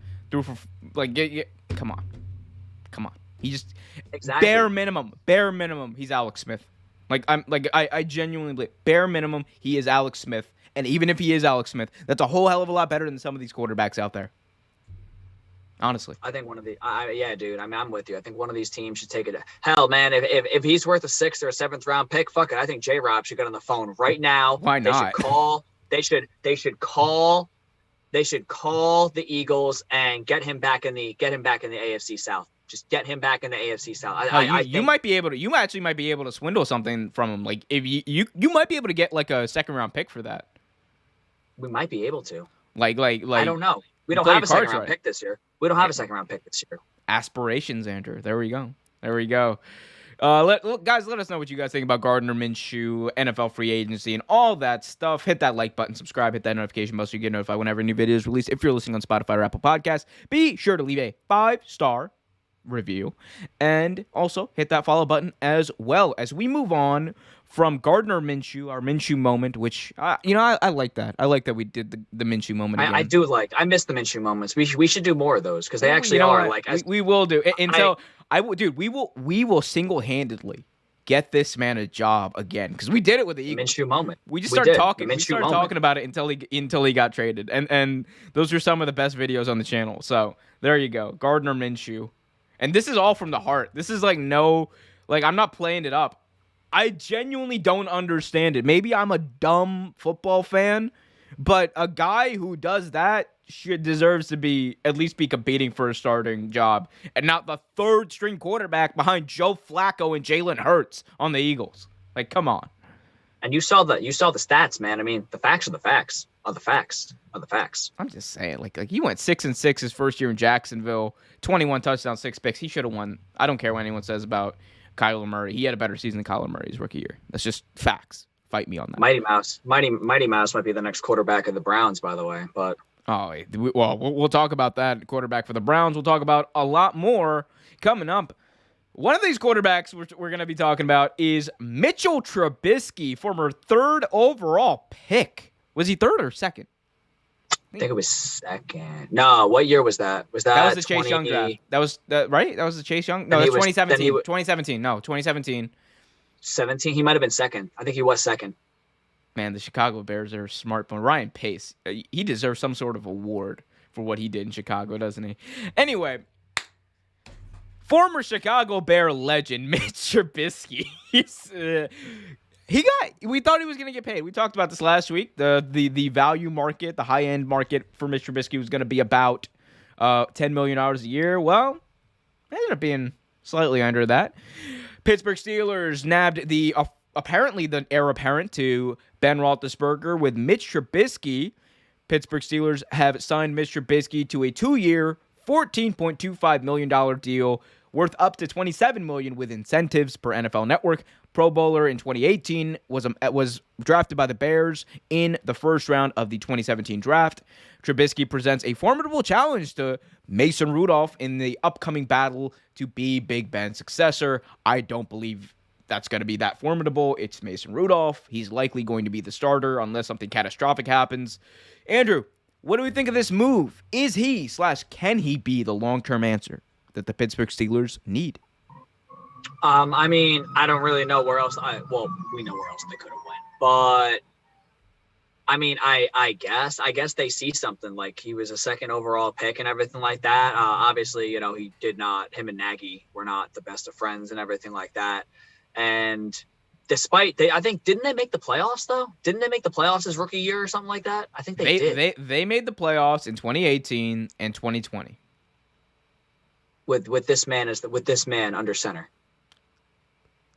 Yeah, he actually played an instrumental role, especially in the 2020 season. He was the difference at the end of the day. So they're getting that a great contract and everything. I think when they look at him, they think that the talent is probably there and everything. They think Tomlin might be able to coach him up, and I mean it is the Steelers have they've only had like 4 quarterbacks ever or something like that. I say that jokingly because it seems like the Steelers never really move on from anybody because every time they have a guy, it's like that's the guy for like 20 years. I mean, yeah, that whole thing of like, oh, the Steelers have only had like 4 quarterbacks. Okay, yeah, so like long-term starters, but you also got to remember they had like They always had 4 quarterbacks on the roster because Big Ben was always going to get hurt for a few games. Right. So they always had an extra few QBs laying around. Like Charlie Batts got some starts in there. Dennis Dixon back in the day got some starts for the Steelers. I mean, Mason Rudolph, the red-nosed reindeer, he did a thing. But I mean, in all honesty, I mean, I do like this. I do like this pickup for them. I'm looking at that contract, dude. It's kind of like it's a low risk, high reward. Like, especially for a former number 2 overall pick, it's a low risk, high reward. I don't know if the second year is guaranteed. I think the first year might be guaranteed. I don't know if it's a fully guaranteed contract. So it's a very low risk, high reward. And, they're still going to have a draft pick. They could swing on a guy like Kenny Pickett, like the quarterbacks coming out of this draft and everything. He could sit behind Trubisky for a year and everything, learn the system and everything like that. And let's say Trubisky does pop and everything. Like, we could have a Tannehill situation. We could have a Tannehill situation where, bring in a guy not expected to really do much. Next thing you know, they're in the playoffs, just catches lightning in a bottle, and then he's your long-term guy. We could have a situation like this with Trubisky. So I do like the move, though. It's a very low-risk, high-reward type move for the Steelers. Yeah, I agree. I mean, look, we have someone in the chat saying that no way Mitch is going to be the starter.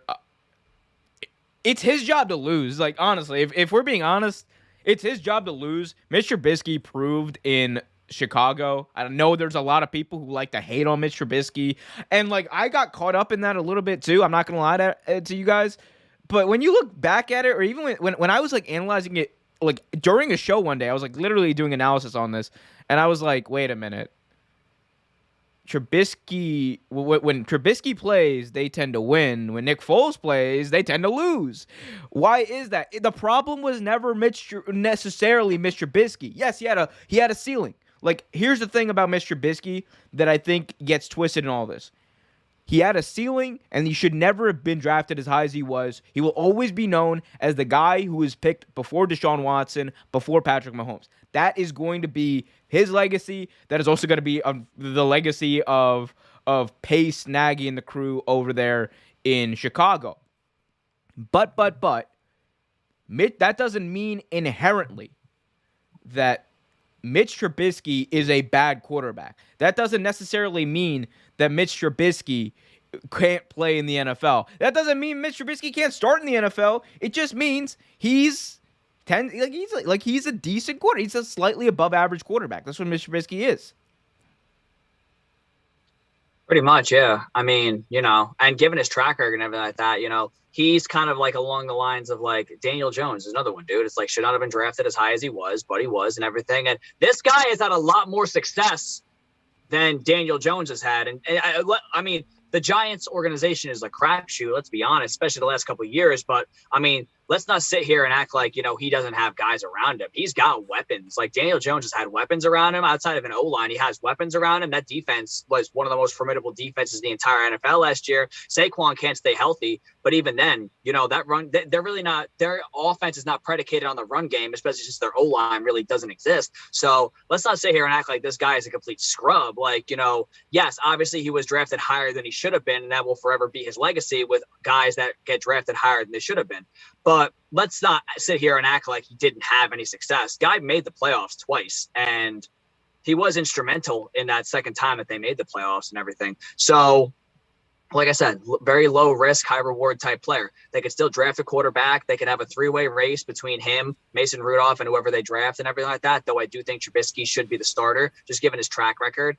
And we will end up seeing what happens. Whether it's his job to lose, right? Whether he ends up losing the job, whether he ends up keeping the job. Listen, when we traded for Tannehill, we never thought Ryan Tannehill would ever see the field. Lo and behold, that same year made the change. AFC Championship. We've won the division every year since then. Do I think he deserved that contract? The jury's still out on that because this is the make or break year for him. But we could have a situation like that with Trubisky, which at the end of the day, listen, if he gets them back to the playoffs, because they did make the playoffs, so they really shouldn't have made the playoffs if Fangio was not. That one year, they should not have made there was that one year they backed into the playoffs at 8-8. They lost their last game and made the playoffs.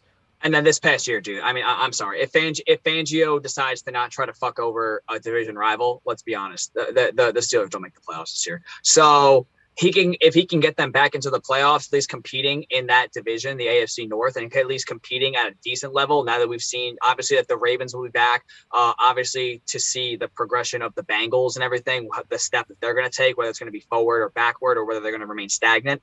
So if Trubisky can just keep them afloat and can get them at least into that wild card spot, not saying win the division, but at least get them, have them be a wild card team, then, it was the low risk. You took a low risk on a player at that contract, and you made the playoffs with that guy, especially with a rebuilding roster and everything like that. I want to address one of these comments here. Drew Gaming in the chat says the defense carried them, being the Chicago Bears, to those playoff wins. You're absolutely right. You're absolutely hell yeah. Right. That doesn't mean look. Here's the thing though. Again, it's one of those things. Don't get it twisted. I'm not saying that Mitch Trubisky was the reason, but to say that he wasn't a reason would be misleading the facts, because look at that year that they made that playoffs. It was Mitch Trubisky. I think it was Mitch Trubisky's last year it was Mitch Trubisky's last year in Chicago. So 2020. Look at his 2020 season. Look at the Chicago Bears 2020 season. They made the switch to Nick Foles, and the team went like 1-5. They were not good. 6-3 with Mitch Trubisky. He didn't light it up, but they put him back in, and they started winning, and they ended up making the playoffs. That doesn't mean that he is, the answer at quarterback even necessarily, or he was at that time for the Bears. But what it does mean is he can play. He's better than Mason Rudolph. Don't even get me started on that one. Like, I'm a Ravens fan. If I had my pick today, man, if I was a Steelers GM and being me, dude, you're starting Mason Rudolph, because that's how I would ensure that the Steelers wouldn't be competitive, because I know what Mason Rudolph is. We're going to, dude, trust me, the Ravens, Bengals, even the Browns, going to have that man seeing ghosts on that field. Mason Rudolph, you want to talk about getting carried by a defense? You want to talk about getting carried by a defense? Come on. How's Bud Dupree working out, by the way?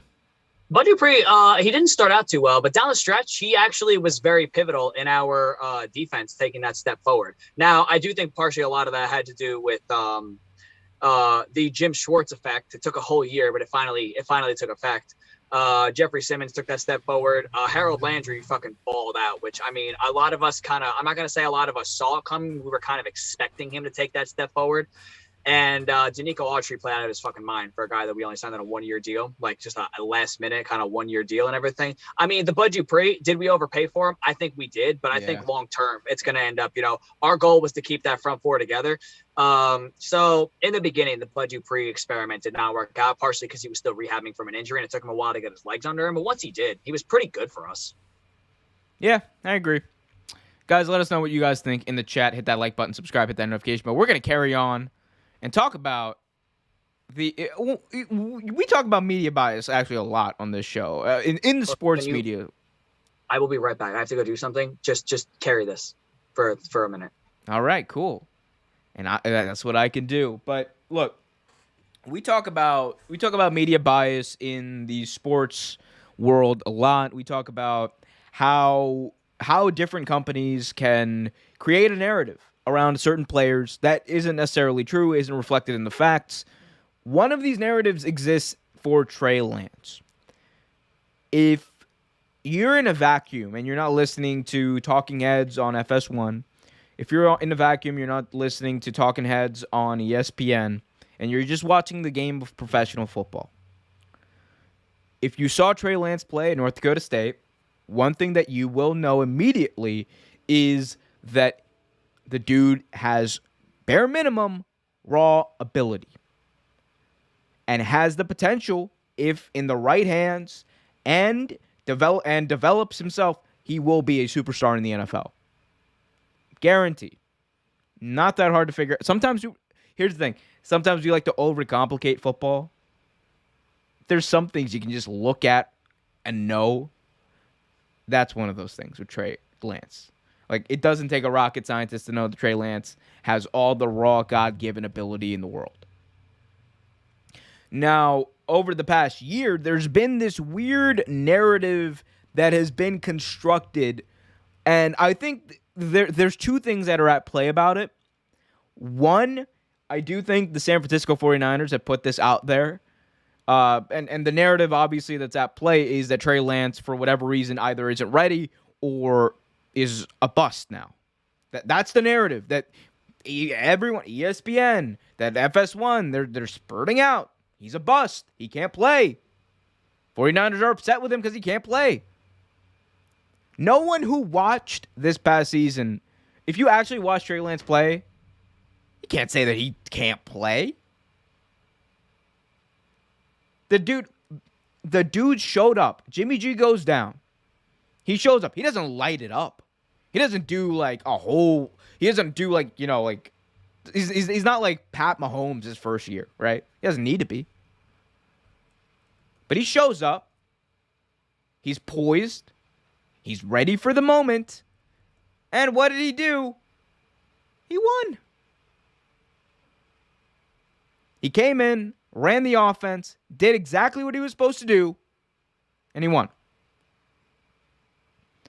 And we have multiple people in the mainstream sports and media that want to say that for whatever reason Trey Lance can't play. He's not a good player. He's not ready. He's years away from being a starting quarterback, when we didn't say those things about players who showed less ability than him that were actually worse than him.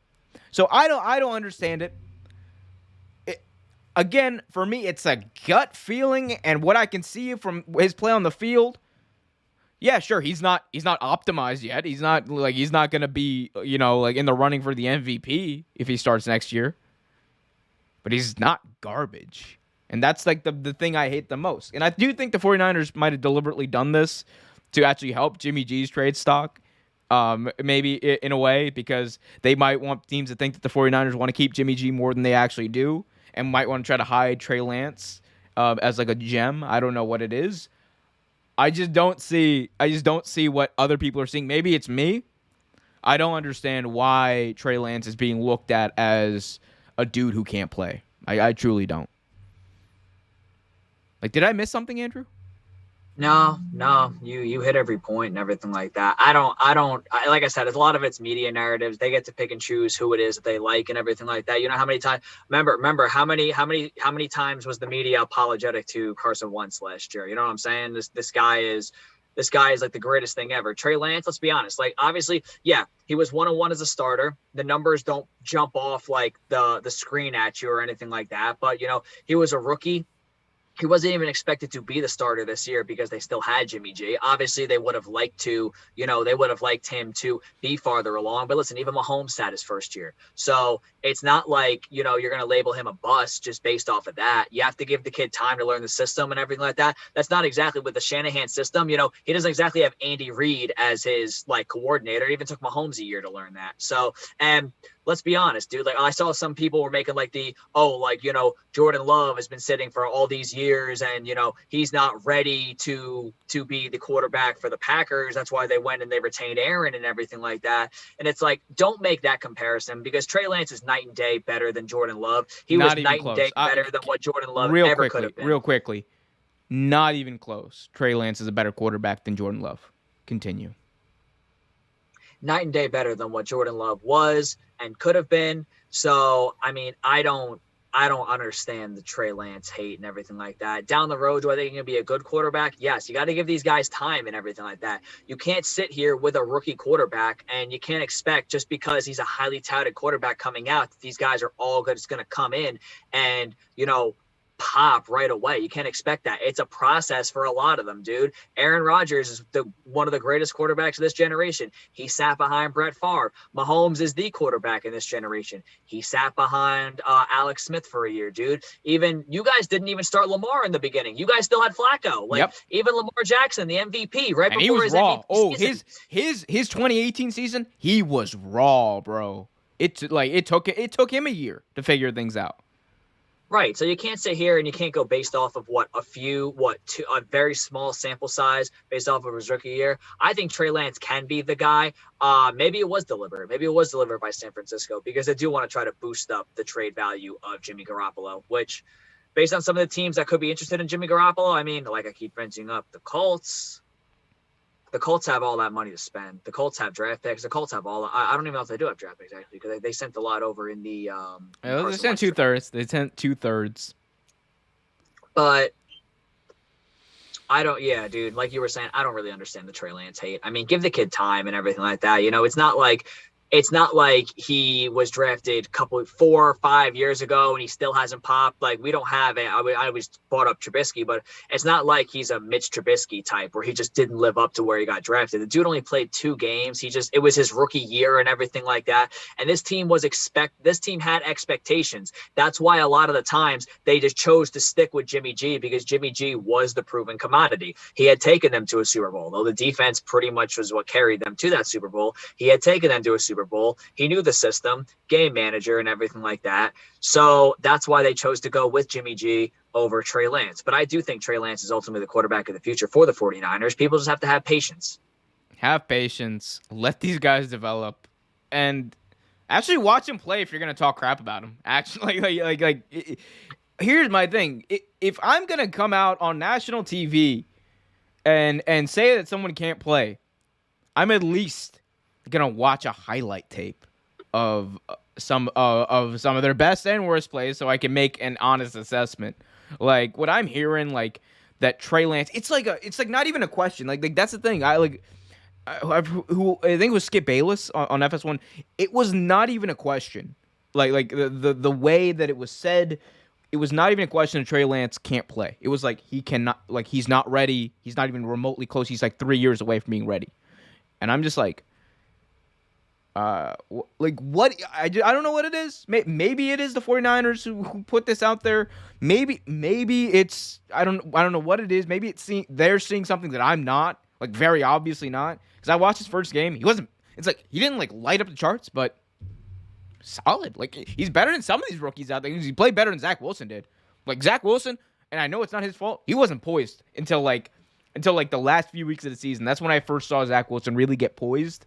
Because that's the bare minimum you want to show. Even if you're a rookie quarterback on a bad team, you want to show that poise, that confidence, the thing that you don't get rattled. That's the bare minimum you want to show, right? And I really didn't see that from Zach Wilson in his first start, and I saw that from Trey Lance in both of his starts. So, the first time I ever watched Zach Wilson play live, literally at the he had stadium, a lot of poise that day. He had a lot of poise that day, didn't he? Bro, this motherfucker, I still remember it vividly, dude. This man really had time to scramble and tell Corey Davis, keep going, keep going, keep going, and then aired it out. And there was not a fucking DB within 5 yards of that. I mean, what the fuck, man? Oh, wow. You're dropping a lot of F-bombs on today's show. Because every time I hear Zach Wilson's name, people were like, the Jets did beat the Bengals. It was like, yeah, but that wasn't Zach Wilson. That was Mike White. That's back when we thought Mike White could have been the future of the Jets. Good old White Mike. Yeah. Yeah, dude. It's like I got to watch the coming out party. I got to watch the Zach Wilson that people were saying, oh, he didn't play with poise and everything. He looked pretty poised that day. When I was there, he looked pretty poised that day. Yeah. Well, I don't even know how to transition to this. Yeah, I'm thinking about talk about this. So, on the subject of quarterbacks, there we go. There you go. As we continue on the subjects of quarterbacks continuing to be on the move. Another one who may probably be on the move, somebody that Houston a season ago would not have been shopping, but now they kind of have to, is Deshaun Watson. We know, I keep bringing up Indy. We know Indy made the call, and because I want to stop dropping the F-bombs, Houston pretty much told them to F off when they made the call, but at least they made the call, just to inquire, because we knew they weren't going to trade within the division, especially to a division rival like that. So we are on the subject of Deshaun Watson, and we have to ask ourselves, they did acquit him, correct? He was not indicted. He was not indicted. He was not indicted. He will not be facing charges. That's like the official ruling. And again, that's like, so just for people who are wondering, that's just the legal process. That's just how it played out. That we're not making any claims about it. We're not saying it's the correct decision by them. That is just how it played out, and we're gonna approach this segment from a pure football standpoint. All right, look, from a football standpoint, Deshaun Watson, real good quarterback. He's going to have a massive market. The teams that are interested right now, Carolina, New Orleans, Cleveland, and Atlanta. And look, there's a lot of surprises here. As far as from my standpoint, the Atlanta Falcons have emerged as a sleeper team in pursuit of Houston quarterback Deshaun Watson. The Falcons joined the Panthers, the Saints, and the Cleveland Browns, a team that has actually met with Deshaun Watson, which that tells you all you need to know about the confidence the Browns have in Baker Mayfield. All options are open according to reports. While, Andrew, I'm just going to straight up ask you, what do you think about these landing spots? And of these landing spots, what's the most likely landing spot for Deshaun Watson? I mean, the most likely one is like that's a touchy one, only because I can't say there is a most likely. I can't say there is a favorite. Like, a lot of these teams are obviously in the hunt for Deshaun Watson, but I think Houston, just given how a lot of the way a lot of these deals go down, they want to get him out of the conference. So Houston's first and foremost is they don't want to keep him in the AFC. They want to get him out of the AFC, send him to an NFC team. So that pretty much eliminates a lot of teams off of that. Then you have to think about Deshaun Watson has a no trade clause. Where can Deshaun Watson go where he can make an immediate impact and that team will also be able to compete? I think Carolina, just given how Matt Rule is kind of up against it, like we don't know if Matt Rule is going to be there past this season. They did a lot to build that defense. We know they are not high at all on Sam Darnold. They do have draft picks stockpiled. They do have some money. And they could potentially throw McCaffrey, though I don't think they want to move on from McCaffrey just yet. They could potentially Watson's not going to accept that trade unless McCaffrey's there. Unless he's there. So that's just one team I think about. Atlanta is a touchy one, only because Atlanta's not really, and like we talked about earlier in the show, dude, that's Tom Brady's division. Tom Brady came back. That's his division. I don't know if Deshaun Watson would want to go play in a division against Tom Brady, where that team is already built to compete. They are a little bit older, yes, but that team has been there, done that. They are built to go win that division. I think the biggest problem is that Deshaun Watson has this no trade clause. I was seeing somebody floating the idea out that Deshaun Watson could potentially be a New York Giant. Like, if the Giants are willing to make that trade, make that move and everything like that, throw some money around, I think Deshaun Watson could potentially, he has the New York market. They have a very good defense, and Deshaun Watson, his ability to be mobile, neutralizes the biggest Achilles heel for the Giants, which has been that non-existent offensive line.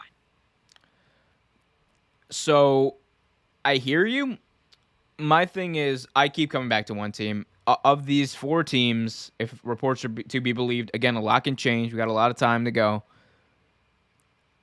The Carolina Panthers are the most likely landing spot for Deshaun Watson, and it's due to the fact that head coach, not Matt Rule, likely coaching for his well-being, likely coaching for his NFL career at this point. He needs to get a quarterback. He needs to show that he's at least making strides, because right now this team is not good. They're not playing inspired football, and that starts at the head coaching position, and they need a quarterback. They have the 6th overall pick. That might be enough. That genuinely might be enough. The 6th overall pick in the NFL draft might be enough to get Deshaun Watson. And if you pair him with Run CMC, you pair him with some of those really good receivers they have over there. I believe it's DJ Moore, right? Like they have some receivers there. They have help. They're building out that defense very well. Oh, yeah. Didn't they? I'm sorry. Didn't they were like the first team that jumped on Stephon Gilmore. They already drafted. I think they drafted J.C. Horn in the draft last year too. Yeah, they did. And he was great. He was great for them. Yeah. They drafted, I forgot who the kid was out of Penn State. Solid guy who I think has a pretty high ceiling. The kid, Yetur Gross-Matos, who he's shown flashes and everything like that when he's not injured. So I do think, they're building that defense. They do have Christian McCaffrey. I think a guy like Deshaun Watson will be perfect, because now they don't have to run Christian McCaffrey into the ground by week 6 anymore. It just seems to me like that's the most likely landing spot. And look, if you're the Houston Texans, you get the 6th overall pick, and maybe like you're gonna get some some 4th, some 3rds, whatever, right? You're gonna get all that back. You get all those picks back, that's fine. I take that trade, because unless Atlanta is a wild card in this situation, because they could decide like Atlanta has a lot of different ways to go. They could decide to be mediocre for another season with Matt Ryan and the core that they have. And that's not an indictment on Matt Ryan. That's just where the team's at.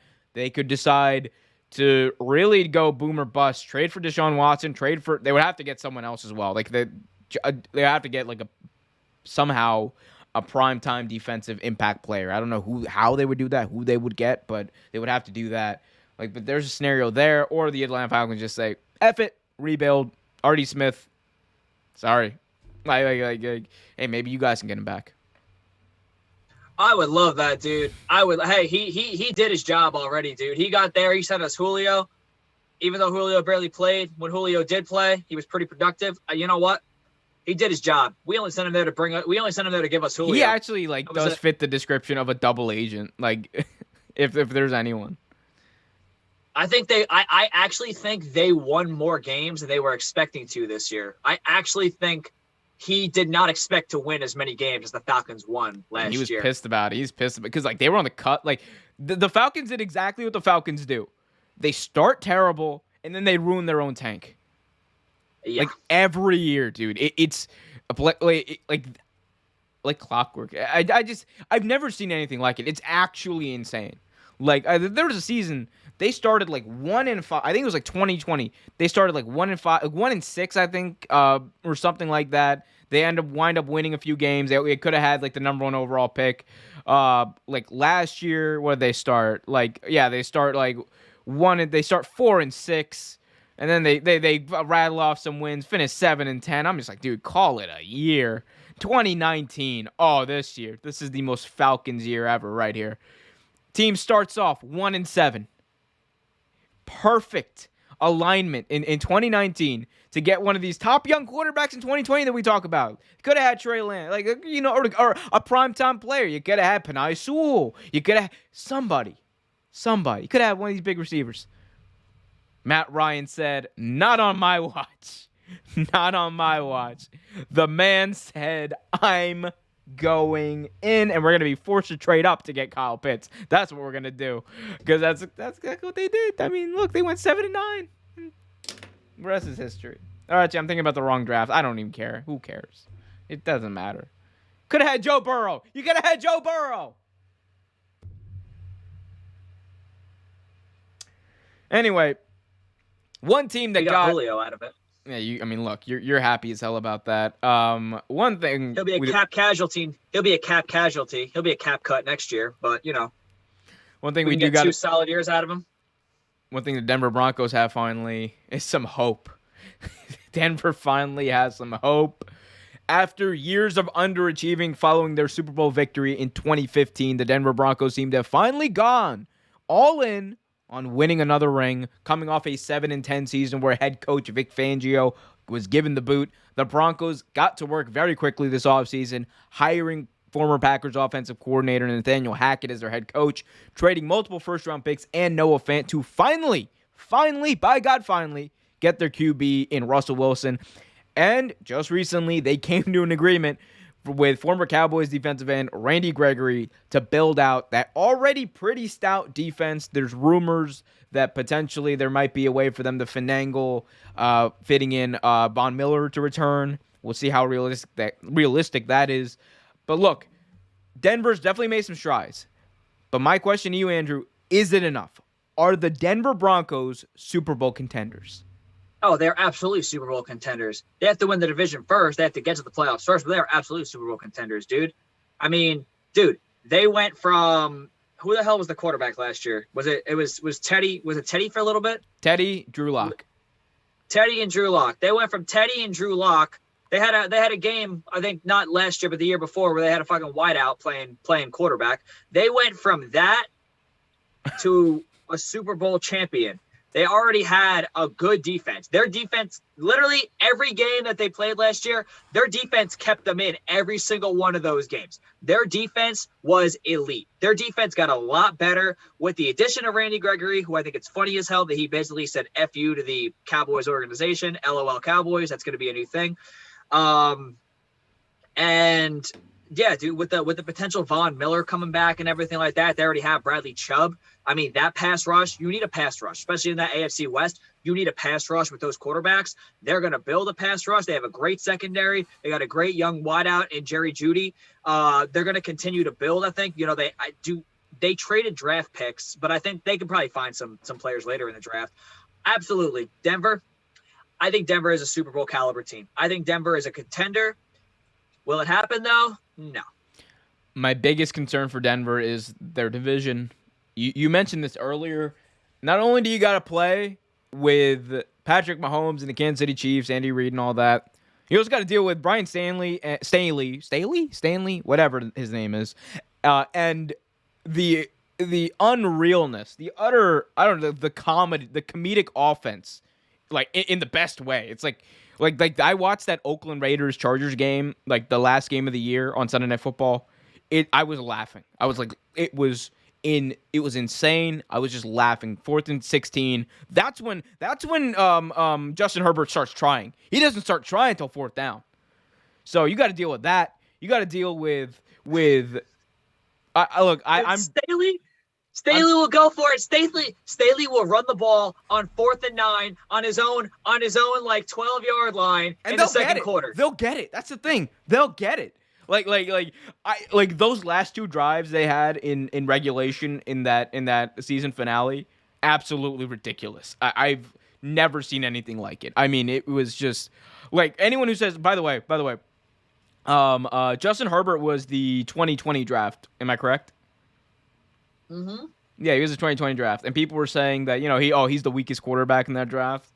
I remember that. Oh my god, the draft analysis on Justin Herbert was like, oh, he's got a big arm, but is he accurate enough and all that kind of stuff. Like we found out Justin Herbert not only has a cannon, the man has an absolute laser when it comes to accuracy. The dude does not miss when it's crunch time. I mean, he is just insane. Like, well worth the 6th overall pick. Probably the Miami Dolphins are looking at that and they're like, oh, maybe we should have. Like, no hate on Tua. They probably should have taken Herbert over Tua. The Packers are like, if we're going to trade up for a quarterback, might as well trade it up for Justin Herbert if he's going to fall to 6. Legendary quarterback. Go from one legendary quarterback to another, but no. No. What a draft that 2020 draft was, though. What a draft that 2020 draft was. That was the Jeff Okudah draft. Remember that? I remember that was the night that that Trey Wingo was doing all the draft analysis by himself because it was like mid-COVID, and he was like, Jeff Okudah, an academic standout at Ohio State, boasting a GPA of 3.0. I was like, damn, bro, what do those grades at Ohio State look like? Like what? Like that again, dog. It's like college is hard. Like, don't get me wrong, college is hard, but like I'm not gonna try to like say that like my grades in college were like academic standout levels, like. And then they were better than 3.0. Like, I mean, is what it is. But yeah. Anyway, guys, we're not done yet. We still have one quick surprise that we're going to do because we still have to talk about the NBA. But stick around. We will return in just a little bit.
Detroit Lions.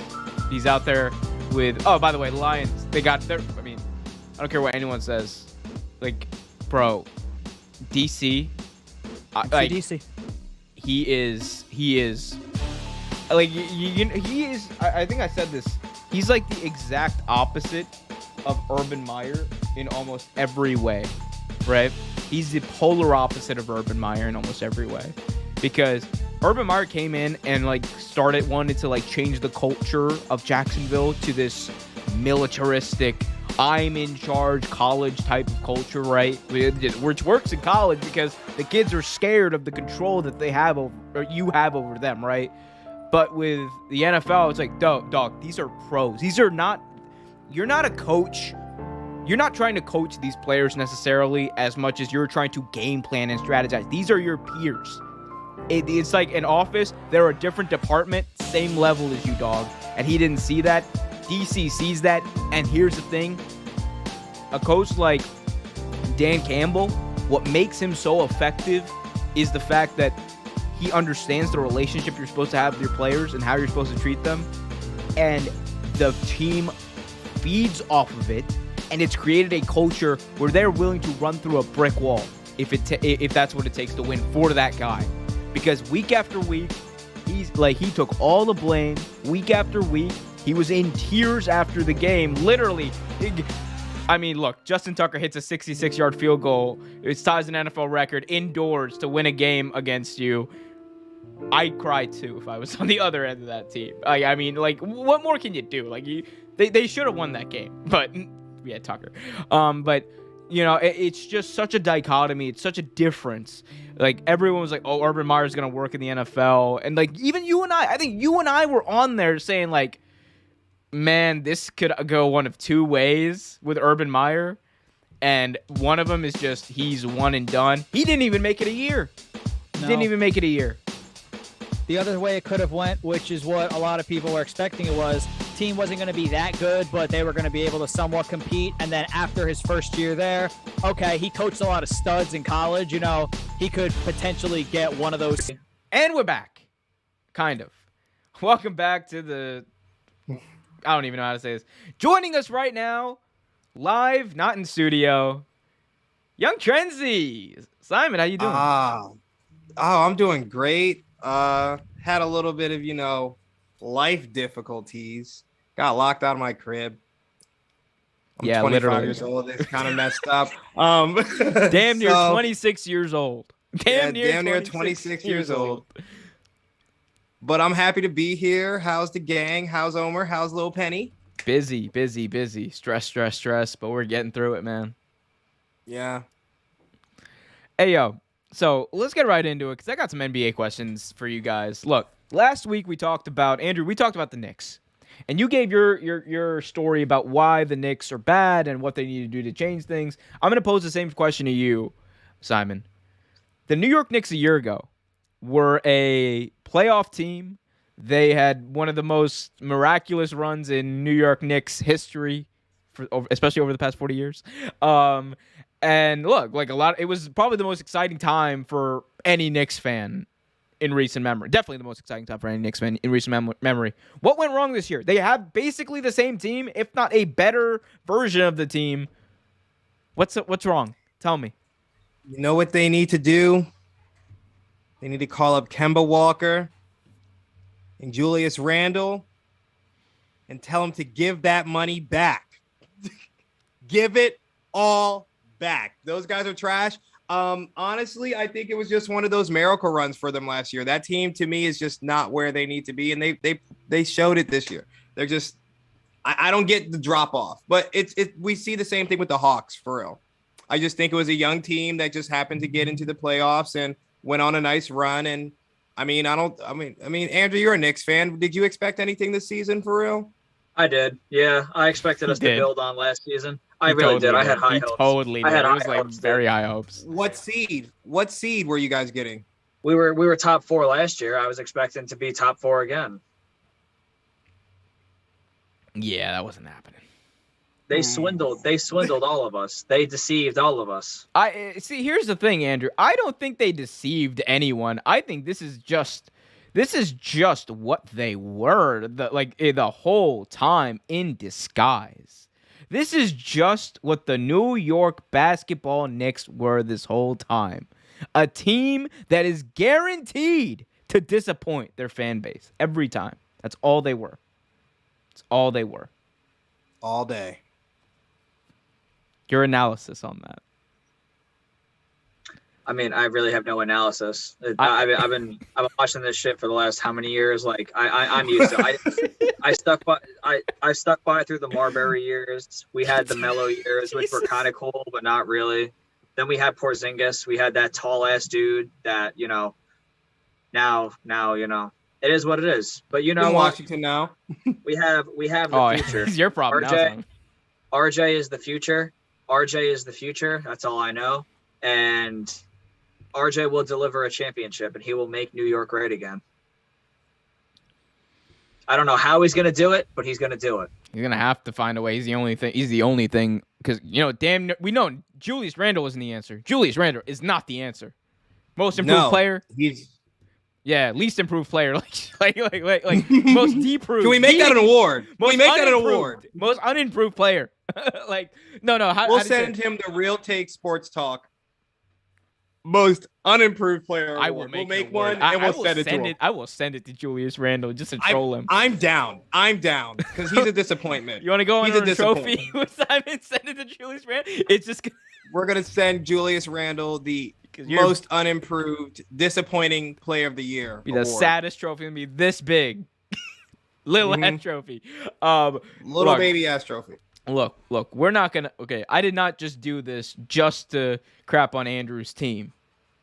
Although that was definitely motivated. This definitely did motivate. I did just want Simon and me to crap on the Knicks for a little bit. Love you, Andrew. I'm used to it.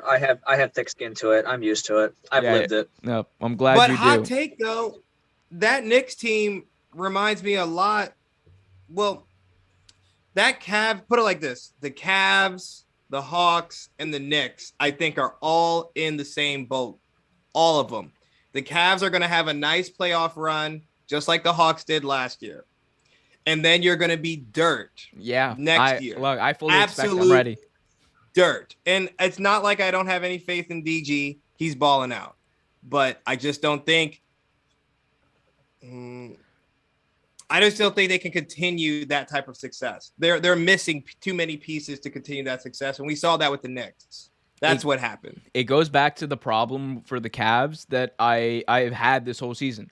They have a lot of really good players. Jared Allen, amazing player. Evan Mobley, franchise-changing player. That's the one guy. I don't care what happens. Don't let him go.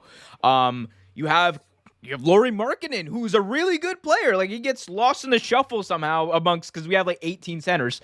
But like the thing is about this team that worried me from the start, and I mentioned this to a lot of people, and I got a lot of crap for this in one of my takes, was that it's gonna be a certain point in the season where this happens. They have a lot of really good players, but they don't necessarily all go together. As far as at some point, like someone's gonna fall off. At some point, the chemistry is gonna be wrong, and I don't know what's gonna happen because again. Like 3 of our best players are centers, and then basically everyone else who's good was a guard.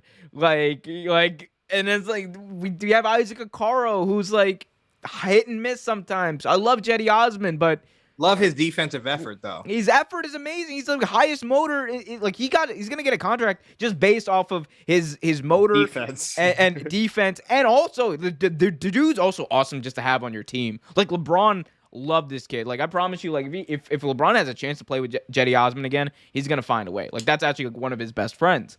So, like for me, I'm like, look, at some point the Cinderella story is gonna end. I know it. Like if we somehow win the chip, I'm gonna be happy. I'm gonna take all credit for it. It was my take the whole time. I'll erase all the content where I was like, this team ain't going nowhere because I can. It's my channel. Fight me, fans. But fight them. Fight me. Don't tell them where I live. But no, in all seriousness. We don't even know where you live. I'm hip. I kept it that way, didn't I? But no, I think the Cavs are a really good young team that I think can attract a good free agent in time, or can be a place where they have some pieces they can definitely trade away this offseason if they really want to think about competing. Because Evan Mobley, bucket. You got Jared Allen, also a bucket. You got Darius Garland, proved himself to be a bucket. But that's the thing, though. Laurie Markkinen has actually been behind Allen and Mobley in the lineup, so you haven't really had a chance to see the full extent of what he can do. Like, that's the thing. Like, that gets lost in the Package shuffle. him up with Sexton. Yeah, I love Colin Sexton too, by the way. Unfortunate he got injured, but it actually might have been a blessing in disguise for at least this year. For Darius Garland, at least. Yeah, for Darius Garland and the team. I mean, like, that kind of coincided with when the Cavs really took off. Like that's like he gets injured, and then a few weeks later, they're the 3 seed in the East, and it's like, oh shit, they're for real. Damn. But yeah, we got some questions in the chat. You guys want to take some questions real quick? Yeah. Absolutely. All right. Asking us, where should LeBron? It's like, should LeBron leave the Lakers? No. Hell. And I would say other words, but I gave up cursing for Lent. So, no. LeBron, you listen to me if you're watching this. You stay exactly where you are with your old self. You stay exactly where you are. You wanted this. You wanted this. I don't want to hear it with Russell Westbrook or Westbrick or AD's not injured. You took the money. You signed on to play in LA. And all the Lakers fans, you better just be happy that you got that one chip, because that's the only chip you're going to get for the next decade. You sold everything. We see Lonzo balling out now. Chicago looks beast. Damn, New Orleans, they just acquired McCollum. Ingram's coming back to play again. It's like, oh my gosh, this man looks like the bucket we saw him being. We saw him, what was he, number 2 draft pick? Yeah. We saw this type of potential in this guy. Yeah, okay. Yeah, LeBron, you got rid of basically the Lakers' whole future and mortgaged it for Russell Westbrook, a diminished, decrepit Carmelo Anthony, who's actually balling out. Not going to lie. I can take his little 15, whatever a game. He's mellow. That's the role he was brought on to play. But LeBron, I think LeBron stays there. If he's a true man, he stays there. He's not. Okay, like, Andrew, I will let you get to your thing on LeBron, because I know you have thoughts on this. Real quickly, If he leaves, I hate him. You're gonna hate him, because that's probably what he's gonna end up doing. I'm gonna hate him because it's either Russ or Braun this offseason. Like, it's gonna come to a head. It's either Russ or Braun, and at the end of the day, I think the Lakers are gonna choose LeBron, and that's the right choice they should make. I'm a Cavs fan. I know this. 28. What was it? That last year in Cleveland, 2018, the Cleveland Cavaliers when they started the season. That was when they acquired Derrick Rose in the offseason, Isaiah Thomas and Dwayne Wade, those. Yeah. It was that weird time where all those players who were really good in 2011 were all Cleveland Cavaliers. So I remember that beginning of that season, it was not good. They were not playing well. Like, they were getting into fights. LeBron wasn't trying. And that's the thing about LeBron. LeBron only tries when he's incentivized to try at this point in his career. And that's a true thing. I've seen it. Brian Windhorst has literally said it. At a certain point for the Cavs, it came to a head where it was like, trade these pieces away. Let's get something else. Let's get some other pieces that are more complementary towards LeBron. And immediately, they got a better version of LeBron on the court. And look, he took him to the finals that year. He took him to the finals, almost won a finals game. Still hate your cousin for that, Simon. But yeah, we can all hate him. But in all seriousness, I mean, it's absolutely like that's the thing. What I found out there was when the Cavs got rid of all those players, they didn't just trade for all the pieces they got back. They traded for a more motivated and incentivized LeBron James who played better. And that's just how he is. That is how LeBron is. And he's saying all this stuff about, like, he wants to go play with Bronny. He's going to do it. Like, whatever team, like, he's going to do it. He's going to be overseas. I mean, no. I promise you. For the jersey sales alone. Overseas, right, Andrew? Overseas. Because, to be honest with you, I love Bronny's kid. No, but the kid's a Twitch streamer. It doesn't matter. It doesn't matter, dude. No. It's not even about Twitch. He's not going to. It's got nothing about league bound. Yes. You know why? Because his father's gonna prove. His father's gonna make sure of it. You know why?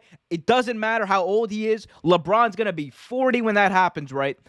Bronny's gonna come out. A team, whether it's in the end of the first round, second round, they're gonna pick up Bronny because what's that team gonna do? The Charlotte.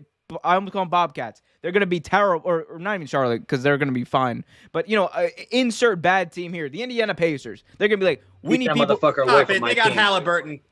No, but you know what I'm saying, right? A team that's not in the championship for the next few years, right? Sacramento.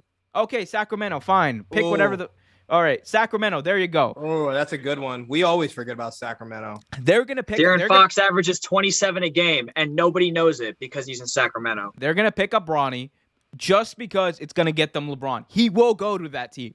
I 100% believe that LeBron is going to that team. And once that happens, what is going to go up? Jersey sales, ticket sales, because it's going to be LeBron's last ride, and the entire sports world is going to be flocking around Sacramento. It's going to happen. And for that team, for that franchise, it's going to be a lot of money on the line. And at the end of the day, that's really what the owners care about. A lot of these owners don't care about winning. They care about money. So I'm telling you, I know it makes zero basketball sense. From a basketball standpoint, Bronny shouldn't be in the NBA at this point, but he's going to be. He's going to be. It makes too much business sense not to. As long as he's not on my fucking team, that's all I care about. Can you imagine? Keep him far away from my fucking team. Imagine that. No, your boy Noel. That's crazy. Dolan, that could happen. That could be finally the way the Knicks finally get Bron. That's insane. That would actually be very crazy. Considering you guys were on the verge of signing him without your owner rapping and chatting his mouth off, LeBron would have been in New York. He probably still would be in New York right now. If that's how LeBron gets to New York, cool. But if he leaves the Lakers this offseason, I'm sorry, Lord, I'll see you this Sunday. He's a bitch. I'm sorry. Because you asked for it. You literally got everything you want. The NBA catered to you. Mind you, this is the same Lakers franchise that vetoed the Chris Paul and Kobe Bryant and gave us Steve Nash and Dwight Howard's dumbass. This is the same NBA. Now they give us Russell Westbrook, LeBron James, actually, Carmelo Anthony, who's just like literally that man's limping up the court, and Malik Monk. Your 2022, 2023 through 2030 Lakers, ladies and gentlemen. It's a wrap. It's a wrap. I don't want to see no more LeBron shoes. I don't want to see none of that. None of it. It's over for him. Any thoughts? I mean, I'm just gonna. You know what? No, not even. Andrew doesn't like LeBron, but I'm starting to like. Obviously doesn't like. I'm starting to not like LeBron too, just because like you can't be leg GM on every team you go to. He's not gonna sit here. He is not gonna sit here. Come to my fucking team, and then next thing you know, Cam is gone. RJ's gone. Fucking Mitchell Robinson's gone. Oh, he will. We'll draft. He'll make sure RJ's not run out of time. He'll make sure of that. We will lose enough games the next 2 years to draft DeJuan Wagner Jr. And then before he even plays a game for the Knicks, he'll be traded. Like I'm not having that happen. I'm not having that happen. Just like Wiggins. Oh, here we go. We got big ticket in the chat. These guys. Jamal Murray is close to returning. Does adding him to the Nuggets make the West more interesting? Not necessarily for me right off the bat. Andrew, why don't you take this Nuggets it makes the Nuggets more competitive, but nah, dude, that it goes through Golden State and Phoenix. It's going to be Golden State and Phoenix out west. And that's pretty much it. Yeah, it makes the Nuggets a sleeper contender, but they're like the third team and everything because Utah, let's be honest, Utah don't do shit in the playoffs. Denver is another one. Outside of Jokic putting up monster numbers in the regular season and shit like that, playoff Jokic really hasn't, done anything. And it's going to continue like that. Like he's limited. Yeah, adding Jamal Murray will do something, but at the end of the day, it's going to go between Golden State and Phoenix for the West crown. So. Simon? I don't think it really helps him at all, considering he's missed damn near the whole season. And you're asking an on-ball guard to pick back up and give us. Well, we're all gonna let's not lie here. We're all gonna be expecting bubble Jamal Murray right out the gate, and it's gonna be disappointing as hell because that man blew out his ACL. Yeah. yeah, it's not going to be the same. So with that in mind, no, I don't think it makes it more interesting. I just think we just see another season of Jokic just going 26, 13, and 9. And Jamal Murray's going to come back next year and they'll make some noise. But this year, no. Like I concur with Andrew. Locked down by Phoenix. I think Phoenix might actually do it this year. Because the Warriors, I'm thinking without Draymond, it doesn't seem like Wiggins knows how to play basketball at all. I mean, they can get Wiseman back though. I watched that game they had against the Bucks. He was fine. They could get Wiseman back. See, their biggest thing is they need somebody when it comes to the West, dude. Phoenix's thing is Phoenix has perimeter scoring, but the X factor for Phoenix has been and it will be DeAndre Ayton if they can keep retaining him. That was why Phoenix lost the finals, dude. Phoenix did not lose the finals because of guys like Devin Booker. Phoenix lost the finals because Giannis made DeAndre Ayton a non-factor. That's why they lost the finals. Yeah, he just bodied his ass every pretty possession. It was. I mean, he's never faced anything like that though. No, that team was young, and I think they'll come back this year a lot better, more seasoned. I do like the way they're playing. That's my favorite for the West. But I don't think they have anything on the Heat. Real quick, I think the Giants may have just signed Daniel Jones' replacement. Who? Just in. The New York Football Giants have agreed to a deal in principle, 2 years, $17 million, with Tyrod Taylor. I'm gonna go out on a limb here. Better quarterback than Daniel Jones. Trubisky got a better deal. Yeah, I'm happy about that. Trubisky got a more team friendly deal, and Trubisky is better than Tyrod. You know what? I'm not going to comment. We'll bring Johnny on. To comment on that. I'm sure Johnny's got a lot of thoughts on that one. Like, he was, oof. He's. I mean, like, look, I think he's fine with a bridge QB. Like, look, this probably means they're not picking a quarterback in the draft, which is a good thing. They shouldn't pick a quarterback in this draft. No. Yes, the fuck they should. They should. They spent 17 mil on those. Oh, that bad boy. 17 mil. They're gonna have that 5th-year option for Danny Dimes. $20 million for Danny Dimes. So what could they draft? Should they go draft 2 offensive linemen? Should they trade up, get the number 1 pick, and draft Evan Neal? And now they have one guy to protect their quarterback. They should just draft better. like that's the thing, man. Like, they just need to be better. Like, it is just, they don't have the support system around a young quarterback to foster success. They just don't. Hey, if they want to blow it up, I would love a Dory back. That's all. I'm going to leave it at that. I love it. Last few questions in the chat. Ryan Woodridge asks, Little Penny, what are your thoughts on Scott Hall? Well, he doesn't know who Scott Hall is, because that's wrestling. Ryan Woodridge also asks, hi, bro, who's going to win the NCAA men's and women's tournament? We talked about this earlier on the show, so go up and rewind that. Ryan Woodridge also said, Gronk should go play for the Packers. And we also have Ryan with a whopper here. Do you see Russell Westbrook going to the Golden State Warriors? How that would happen, I have no idea, but... What kind of Zaza are you smoking, man? I want to smoke that stuff. I want to smoke the Zaza that you're smoking, because that's the worst contract. It's either him or Porzingis or John Wall, who has the worst contract in the NBA. And the Golden State Warriors are financially stable. I don't think they would take. You know what's funny? I think John Wall is the worst contract out of those 3 you just mentioned, because he just doesn't play. Yeah. Would you rather have a 7? So you would rather have Porzingis, a 7-foot-something big man who's not going to rebound and can barely shoot, just gunslinging out there. Those 50 games, he's going to be healthy for the regular season. He plays. He's a 20-8 guy. He's like 17-9. Like, maybe on a good night, sir. Dude, Porzingis is a shell of himself. I'm not saying that. I think New York. I'm saying he's literally sucked his spirit out of him. His contract is better than John Wall's. I don't think that's even close. John Wall. When that man went down in New York, his spirit went down with him. When was the last time? But his spirit when was the last time? So John Wall. Or sorry, here we go. Porzingis over the last 3 years, 57 games in 2019, 20-10. 43 games in 2020, 20-9. 34 games in 2021, 19-8.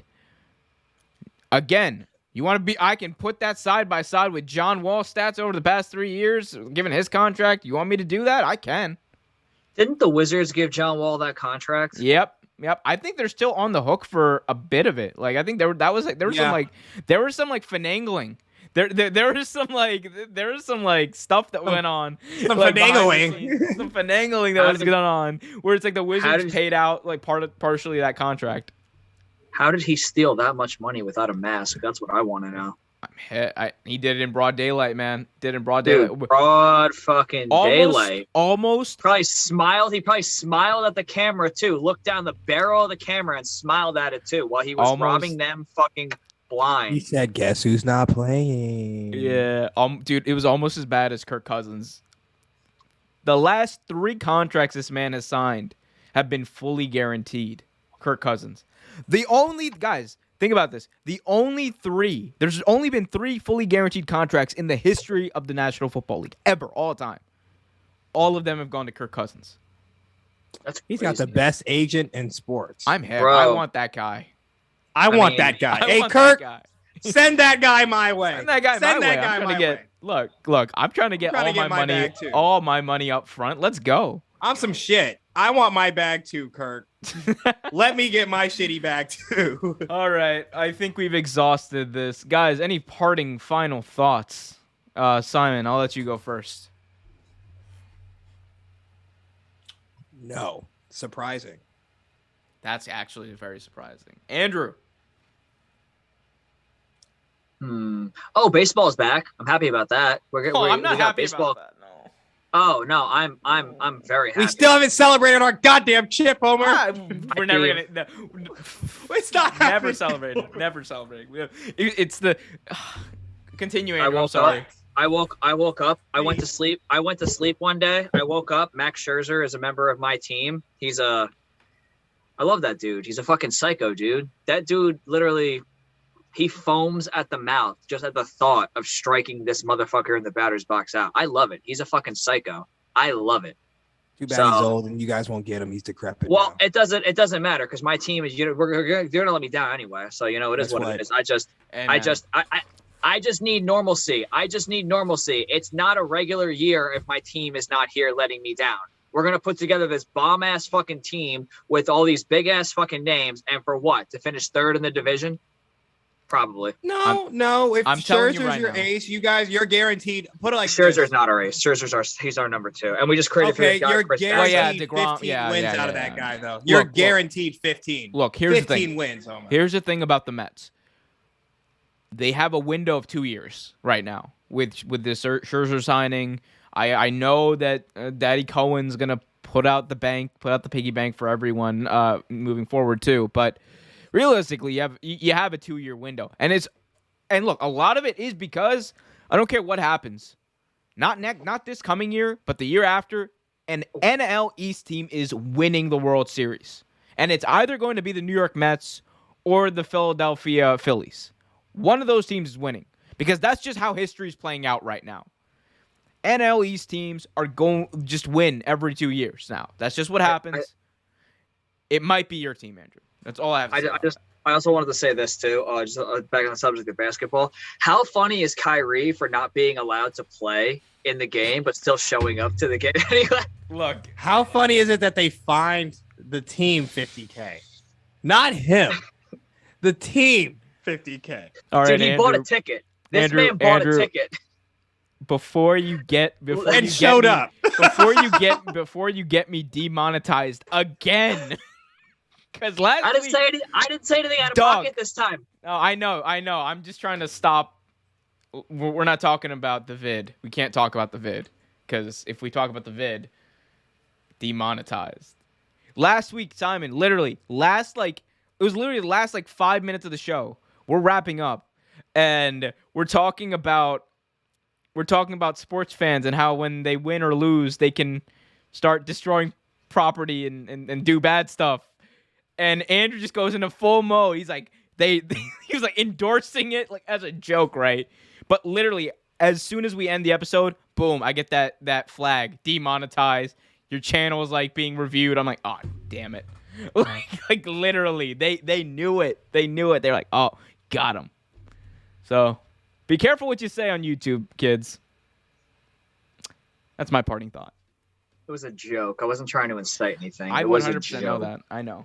But YouTube I doesn't. have my own angry fan moment where I had the police called on me. Okay. All right. And on that So note, I do not endorse that. on that note, we are going to move on to the end of the show. Guys, what a show it's been. It has been a fun ride. Again, big thank you to Trenzy. Big thank you to Lil Penny, both of you for showing up. It's always fun having you. It's always fun having the Real Take originals on, you know. We love ourselves some Real Take originals. Guys, if you haven't already, hit that like button, subscribe, hit that notification bell so you get notified whenever a new video is released. Also, be sure to go over to youtube.com/Real Take Wrestling. Just check out our latest stuff on over there. Real Take Sports on Twitter, Real Take Sports Talk on Instagram and Facebook, www.realtakesports.com. Big shout out to Nefx for this new intro/outro music. Until next time, I'm Umar Q for Real Take Sports. Keep it real. Detroit Lions. He's out there with up. I'm sick of being cautious. I'ma go cause something, can't stop this. I'ma steal everybody's lane, call it shoplift. Sick of hearing everyone complain when they thoughtless.